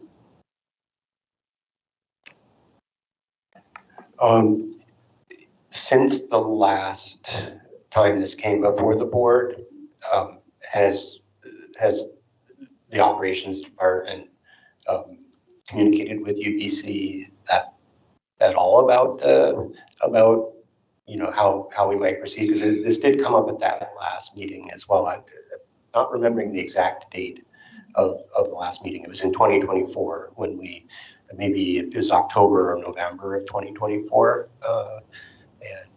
And the question of communications with UBC about it did come up. And so I'm wondering what kind of follow-up there has been on that. For this particular development, for the plan itself, the updates did not came until the actual working of the project did not really restart until about 2 months ago. So we only received the most updated concept as of right before the report is submitted. So during that time, there was no additional follow-up with UBC campus planning because the project was being on hold without any substantial updates to be shared. So Michael and then Solomon. Yeah. I'm just I'm struck by the fact that this is the first time I'm seeing any of this, or even hearing about the possible need for anything, because it seems to me that they should have been brought up with the land use committee before it was brought to the board. So I would really like to strike the motion and pass this down to the land use committee for discussion with members of that committee before it's brought to the board at all. Thank you. So just to help understand that context, it was a project that was considered by the previous board. So the reason why you haven't heard about it is that it was sent back to staff to be reworked. And like everything that's kind of a continuation from a previous board, it's difficult to bring the current board fully up to date on it. Yeah. I think the points raised by Carol on the engagement piece with UBC points well taken, and as Wegland said, we want to start that process. The board certainly could refer this to the land use committee and look for some additional commentary from that committee. But there is a motion on the floor. So I'm gathering this, and once we hear people out, then maybe I'll suggest some possibilities for proceeding. Solomon? Yeah, my question, I guess, echoing Carol, My question, echoing Carol's question, is kind of just, has there been any consultation with students in kind of community consultation on this? I'm just asking them because it's very close to a number of student residences as well as a number of student academic buildings, and it is on a route that students could likely be taking for walking to the grocery store and walking to other important places on campus, including the stadium. So what I'm wondering is, has there been previous student kind of involvement in this consultation, and is there any plans for consultation with either the student residences or just students as a wider part of the community being kind of specifically mentioned and brought up? Yeah, so to be clear, there hasn't been an engagement yet on this project with anyone really, other than internally and with the previous board. So certainly students are an important part of the population, and they would be contacted and engaged to participate in that engagement as we go forward. And maybe I can just add one more point in terms of the engagement timeline. If you notice, the engagement is actually further down the road in August, and then another full engagement is in October. So the intention of having that is to have a full community on campus, not only just for the UNA residents, but also including the student and faculty and staff in the area. Okay, are there other questions, thoughts from anyone, but especially board members? Because before I suggest some possible ways to proceed, it'd be helpful to hear if there are any additional questions or thoughts from board members as well. Okay, so there are several things that I'm hearing. One is that so far that there hasn't been a significant amount of discussion of the proposed changes that would be put forward as proposals for consultation. There hasn't been a significant amount of consultation with UBC, and I'll just say that I think it would be useful for there to be that consultation. I think it's very important because in addition to the concerns that Carol raised about whether this goes enters the realm of planning, I think that needs to be worked through a bit, and it's not entirely clear to me where that boundary lies when you're talking about recreational space. And so I think that's something that needs to be discussed and ironed out. But something that I said back in, let's call it October, was we also need to to bear in mind, and this relates to Solomon's point too, is that this corridor is important not just to UNA and UNA residents, but it's a corridor that connects the university academic campus to the stadium, and it's in fact used as kind of part of the events that surround athletic performances and other events at the stadium, and just keeping in mind that we are part of a university campus in addition to being a set of neighborhoods, and it I think does move us to consult more widely. So that's just a first thought, and then I think there are some questions too, some good questions, at least initially being raised here about how these proposals might be rolled out in a consultation process, and it seems to me, building on what Michael was saying, that it might be helpful for, in addition to UBC having some input on the matter, also the Land Use Advisory Committee to give us a chance to think through that question of how do you frame the options, and keep the possibility of a whole range of actual proposals to move forward with. So I'm not sure if I said that as articulately as is needed in order to convince you on how we might proceed, but given that, I think I'd be willing to recommend voting against my initial motion when we call a vote, and then we could proceed with if that fails, then we could proceed with a new motion that could direct us, and maybe Michael can help come up with that motion if that's the case. Can I just make a suggestion at this point, given hearing the conversation and the issues that have been raised? I think it might be more appropriate for the board just to propose a motion to refer this back to staff.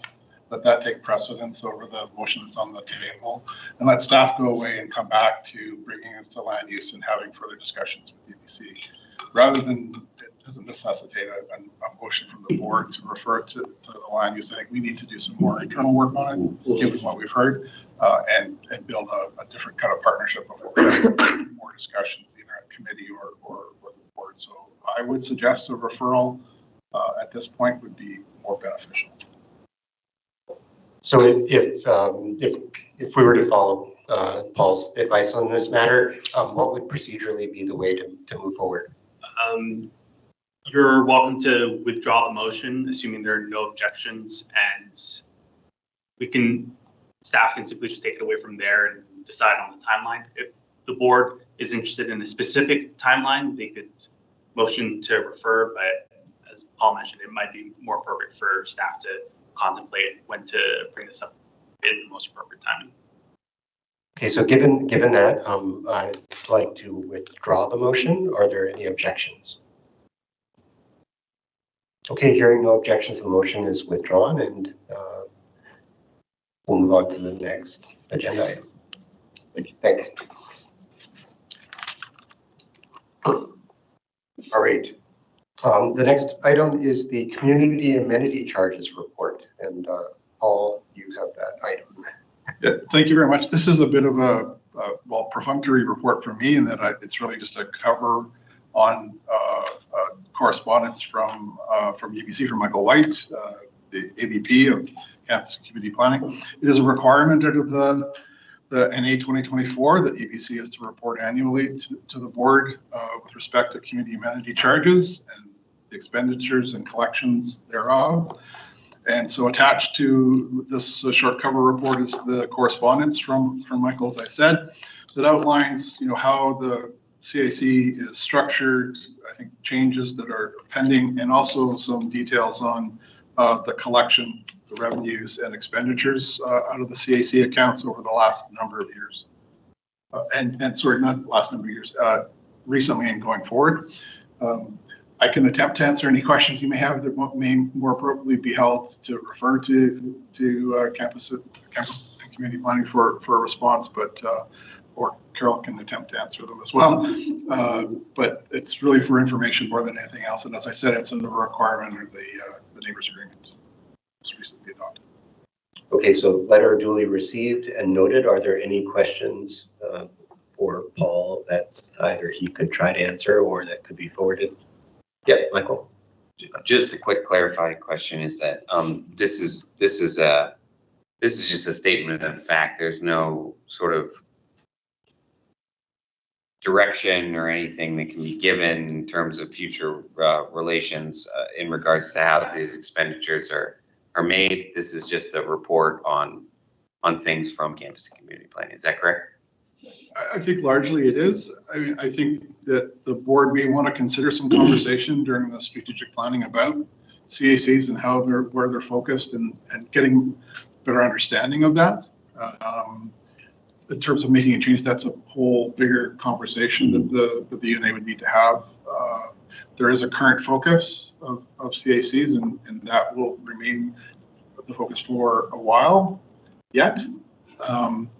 But there could be opportunities in the future. And Carol's giving me the 4. No, I'm putting my hand up with 4 fingers, which is not significant to anything. Okay. That being the focus of the CACs recently has been childcare centers. Yeah. Okay.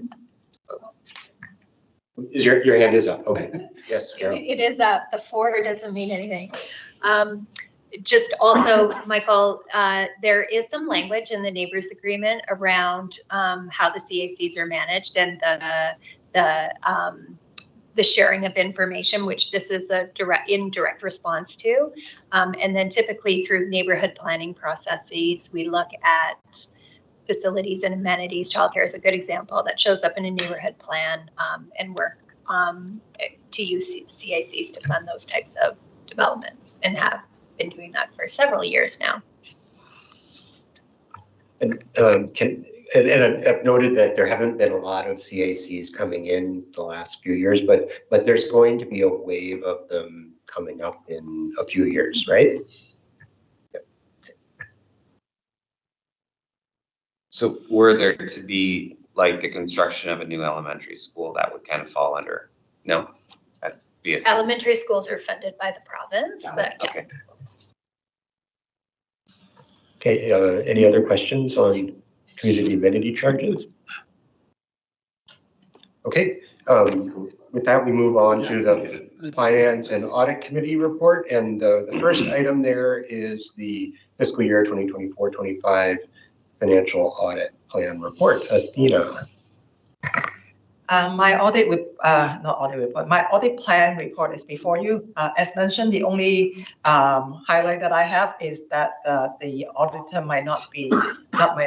will not be here on the 22nd to present. Other than that, yeah, it's pretty straightforward. Welcome any question. One question, is the auditor the same as last year? Yes, the auditor is, so every year at our AGM, that's the time that we will be deciding the next auditor. So, and then for the last AGM, we did have a motion to accept this auditor as the audit for this year. Thank you. Right, any other questions on that?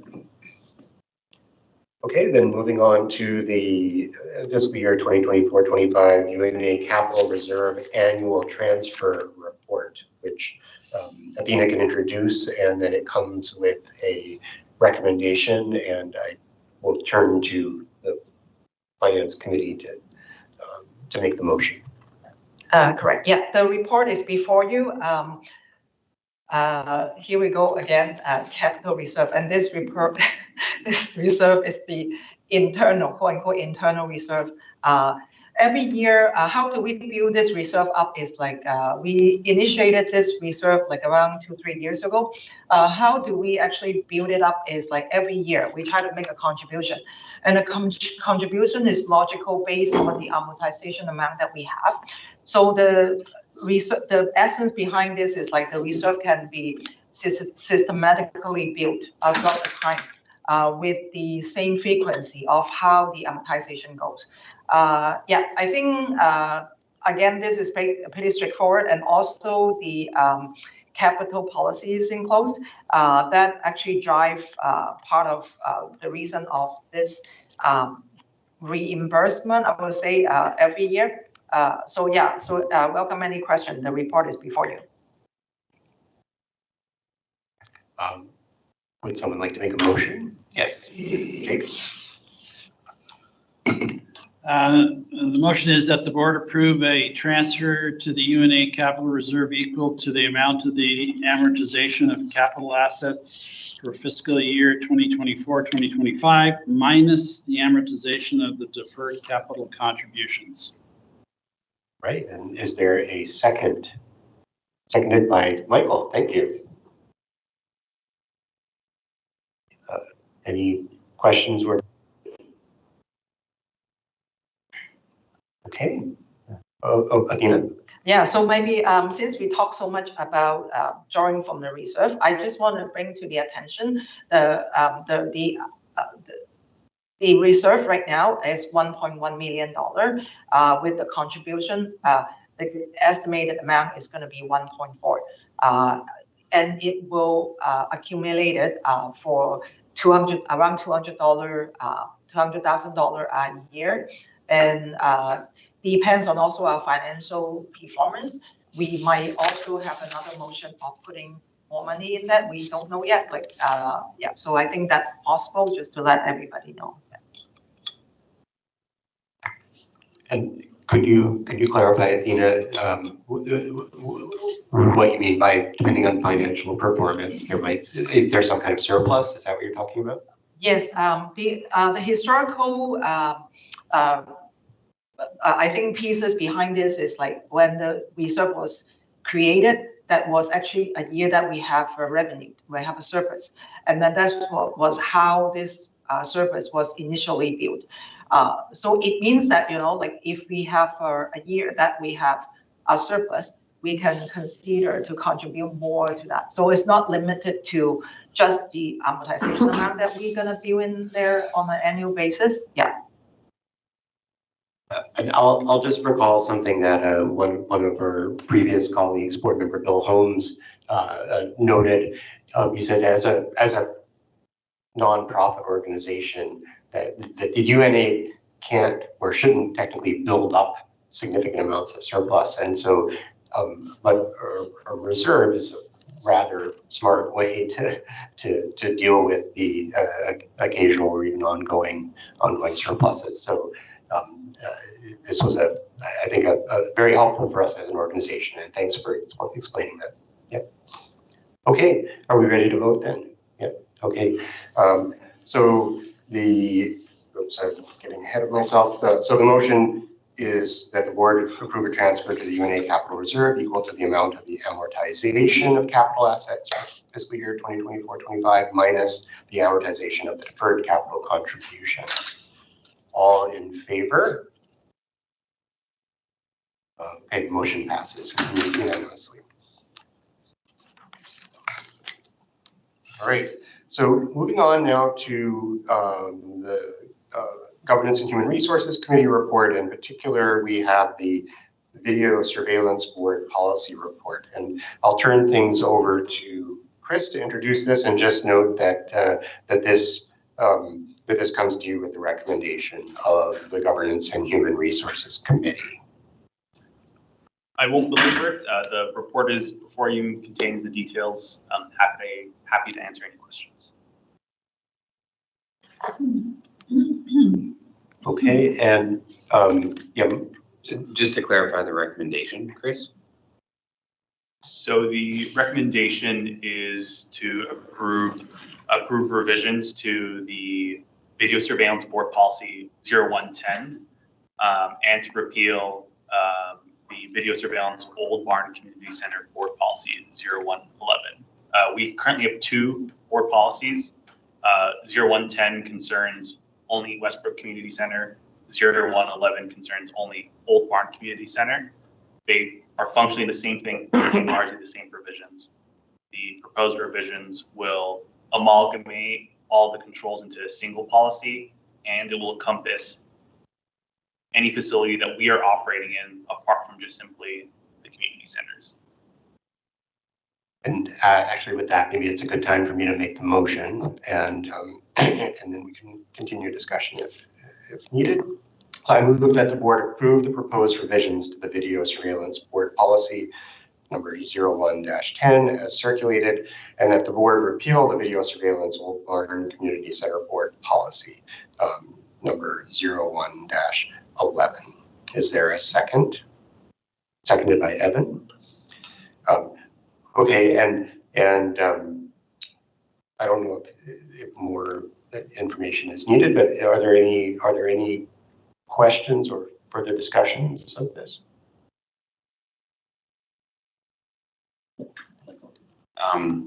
I have to look over this in a lot more detail, but I have some initial concerns about a video surveillance policy in general. And I do want to note that we are on federal lands where I believe video surveillance policies are, I don't believe they allow for video surveillance, but am I wrong in that? It has video surveillance.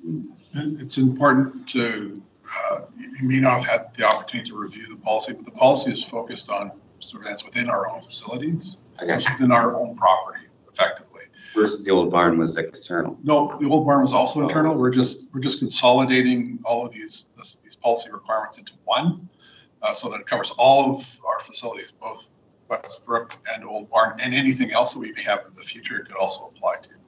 But it's very well cautioned in terms of surveilling public space versus our own space, and not surveilling private space within our spaces like change rooms and washrooms and those sorts of things. Thank you.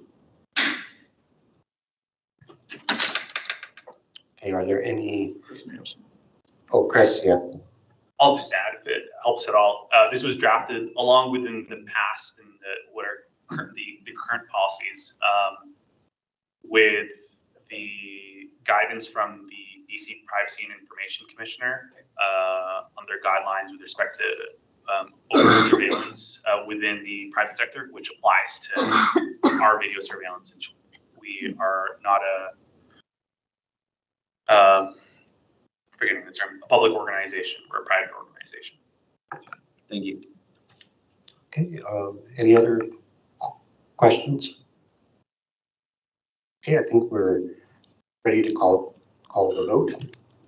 So the motion is that the board approve the proposed revisions to the video surveillance board policy circulated, and that the board repeal the video surveillance Old Barn Community Center board policy.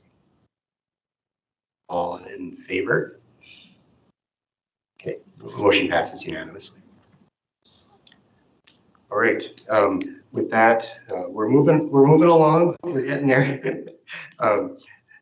So moving on to the Land Use Advisory Committee report, and I will turn things over to Michael to introduce this item. I don't even see this in the minutes. I'm not even seeing this in the minutes, Eagle. Item 8 in the agenda. But there's no, it's not, okay, there's just no, okay.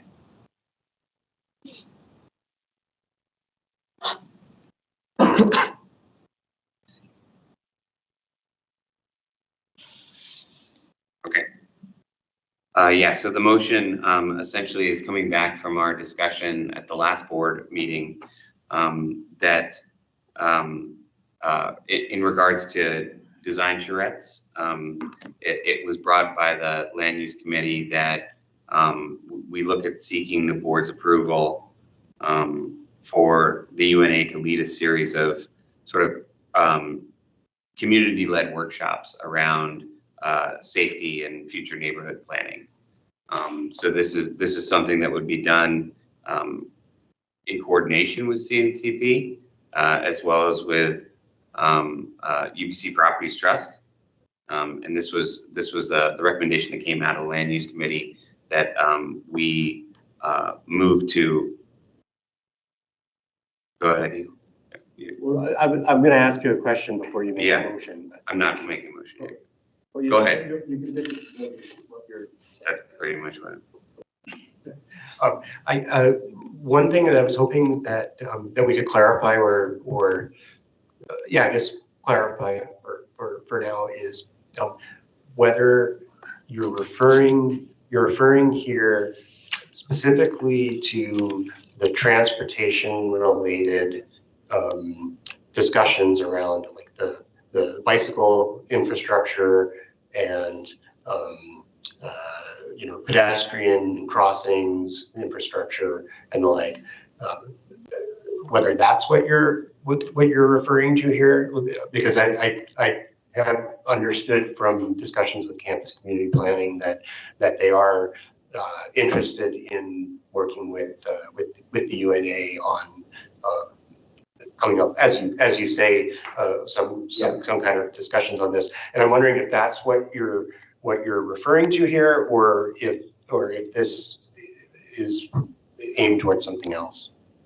No, that's correct. This is more of a broad, I would call it like an urban design type of idea around engaging the community in both current renovations, future planning, as CNCP move forward to actually hold a series of sort of community-led design charrettes that the UNA would actually attempt to organize in conjunction with CNCP and UBC Properties Trust, rather than sort of what it has been, which has basically been a UBC Properties Trust led program that sometimes isn't as community, what's the word, accepted, Carol, as maybe CNCP might even want to have. So sort of this is the idea that the UNA with maybe a subgroup within the land use committee actually work on some planning strategies around design charrettes that could lead from a community-based future land use design program that could then help to inform CNCP in their future expansions and renovations that they're making, that really garners more community acceptance and what's the word? I mean, it's late. I know. You're doing great considering how late it is. The acceptance and community what's not support, but the idea that it's coming from the community rather than coming from some sort of above. And so it was just something, it was an idea that came out of the land use committee that was directing the board to essentially reach out to CNCP and UBCT as a way to start a conversation around this and start a conversation around creating a program. So this is before we try to craft a motion. Do you want to speak briefly? Okay. This is great. We've been talking about this for quite a while now, and I think it really gained momentum thanks to you, Michael, and the Land Use Advisory Committee, and Eagle and members of the board continuing to push this idea. Michael, you weren't at the last board meeting off cycle, but we did have a chance to talk more about some of the feedback that the UNA board has been helpful in providing around the Westbrook neighborhood plan amendment process. And one of the things that we're looking at is finding ways to really clarify the UBC commitment to collaborate with the UNA on the this is relevant for Westbrook Place neighborhood plan. I know you might be thinking bigger than that, but for the purposes of the Westbrook neighborhood plan, on the implementation of the plan, which means things like transportation improvements, transportation safety, through things like ongoing engagement, which may include workshops, and activities developed in conjunction with the UNA. So I think we're saying the same thing. And we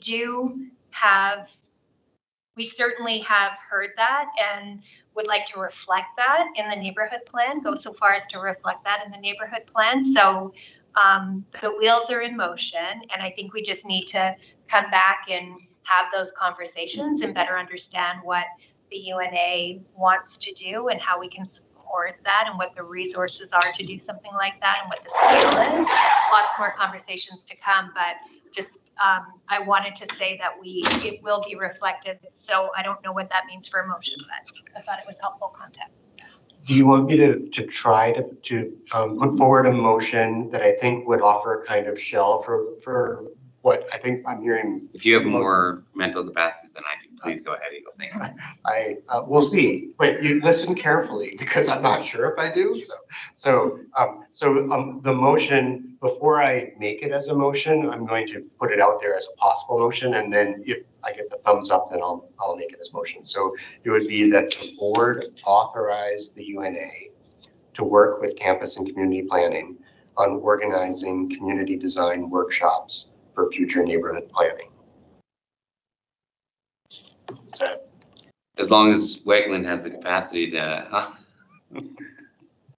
Yes, that sounds great. Thank you. I do just want to talk a little bit about capacity because frankly, we have no capacity for this kind of work from a UNA-led perspective. And so there's certainly nothing in the 25-26 budget to it. There's no staff capacity really to take on the work. If we are to be leading something, and although this motion kind of skirts around that a little bit, the motion as I read it from the land use committee is really expecting UNA to take this on as a UNA-led initiative. Yeah. So from my perspective, we would have to rely upon campus planning really for the resources, and that may not align with what land use committee has envisioned. But I want to just lay it out there that we just do not have capacity to take this on as a. We're not planners. Yeah. We don't have a planning framework. Absolutely. We don't have staffing for that. We don't have funding for it. And frankly, as we heard a little bit tonight, we don't really have a jurisdiction or authority to kind of to undertake that work. 100%. And I think that this was, now that this is coming up for a discussion, I'm being reminded of what the question was coming from the land use committee. And it was actually the ask of the board to set aside some funds to actually engage some sort of design consultation firm in order to help the UNA to actually move this forward rather than the UNA doing this work themselves. Obviously, you don't have the capacity to do this. It's not within your purview. And that firm would essentially work on behalf of the UNA with land use committee members in conjunction with CNCP and UBC Properties Trust to essentially coordinate a charrette. But this would have to come as funding from the board. So that is a bigger ask than I think is put forward in the motion, now that I'm recalling the conversation directly. So, so what we might do is we might proceed for now on something that, that basically indicates our openness, even desire to have a community, a real community engagement on these particular areas that UBC is looking to make changes on related to transportation and whatnot, and so limit this to an endorsement of that for now, and then going I think it needs forward, to come up as a more formal motion at a future board meeting. That's not at 9:21 in the morning, or feels like the morning. Got it. That actually it is about funding for something like this, and this would actually have to maybe be a conversation between land use, Carol, and CNCP to engage sort of an outside contractor to facilitate something like this, so that it feels from the community's perspective as though it's coming from a place of the UNA-led engagement rather than something coming directly from CNCP. Carol? I think we might be jumping ahead at about 50 steps here. So I think the first step is having a conversation with campus planning and the UNA. Maybe we start with staff and then come to the land use advisory committee on what are the interests, what are the opportunities, what can we do, how can we work together, and take it from there and bring proposals back to the board as required. I think without knowing what that looks like fully, it's hard to determine what the outcome will be. But on the principle that we want to engage together, we want to engage the community more on the implementation of the plan in areas like transportation, and we know that there's intelligence and wisdom to be collected through that process. And I'll add that we already do within the UNA's mandate and ongoing operations. The UNA does work on community engagement relating to things that UBC has underway. So in other words, that's different. That's normal. It's not what Paul's raising concerns about here, as far as I'm aware. Putting on our own programming is what I think he was saying, that we at the moment we don't have the staff capacity or the budget for. That's correct. I think that maybe if I can gauge it correctly, the next step, Carol, might be if somebody from your office might be willing to talk directly with the members of the land use committee about this idea and where it might go. That would be a good next step. I'm curious about the timeline, and I wonder if we could do this as an immediate follow-up to like when the plan is complete, which should be June, and then we'd be happy to come to the Land Use Advisory Committee and have a conversation in June, July, whenever, but just allow the plan to move forward so that we have some context, and then engage the Land Use Advisory Committee in earnest after that. Yeah, so our June meeting then would be a good time, which is I think the third week. Yeah, or it could be the next meeting after that. I mean, but looking ahead, you know, in the not too distant future, I think is what I'm hearing. Yep. So I don't know that we need a motion for that then. I think it's you heard a commitment on our side to move ahead with this kind of collaboration, and we look forward to it. And I think it's an exciting opportunity to get more, you know, resident input on existing and possible future infrastructure and how it affects them. So thank you. All right, with that, next we just have the Community Engagement Advisory Committee report, and I think that's just the minutes that are for our information. Is there anything else to add? Yeah, go. I don't want to hold up everyone for too long because it's like almost 10:30, and we also have the co-session. So could you use the microphone? Oh, sorry. Yeah.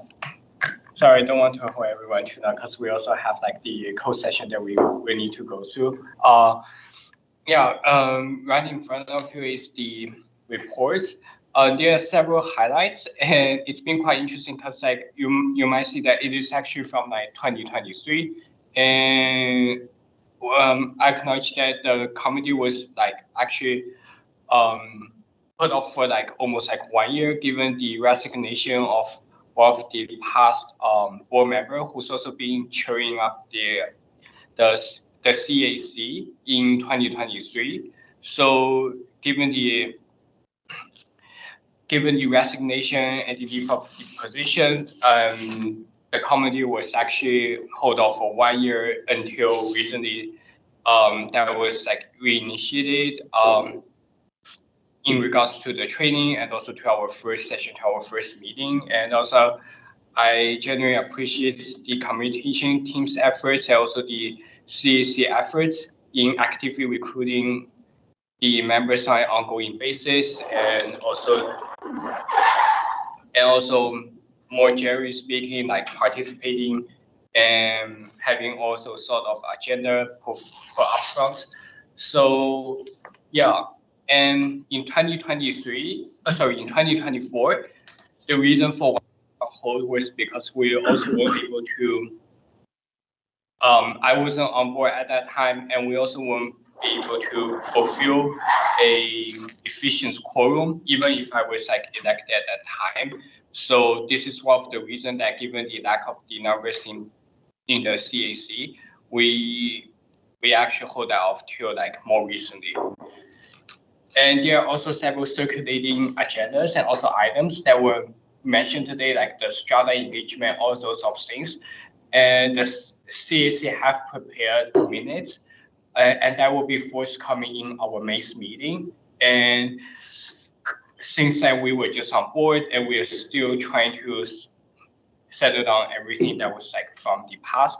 And these will be brought up in the May meeting, and that will also be brought forward to the board's roundtable for discussion. Yeah. Okay, thank you. Are there any questions on the Community Engagement Advisory Committee report? Okay, with that, we move on to the new business, and maybe it's a touch embarrassing for me, but I'll just say that the item is the election or confirmation of election of the UNA chair. So I'll turn things over to Jake on that. Yeah, thanks, Eagle. As we know, Eagle had committed to only sitting as chair for the first 6 months. And, we're happy to hear that he's interested in continuing on. I think Eagle's done a great job. He's got certainly the right temperament for at least myself and I'm sure other board members. That's a necessary thing. So I just want to jump in and recommend that the board confirm the election of Eagle Glassam as chair until the earlier of the election of a successor or the time at which he ceases to be a director.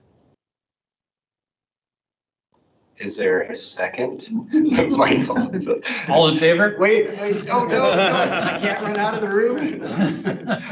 But before we say all in favor, I'll just say thank you for that. And I've been doing this for how many months now? I guess this would be the 5th month, right, of meetings, and I have found that it is manageable work.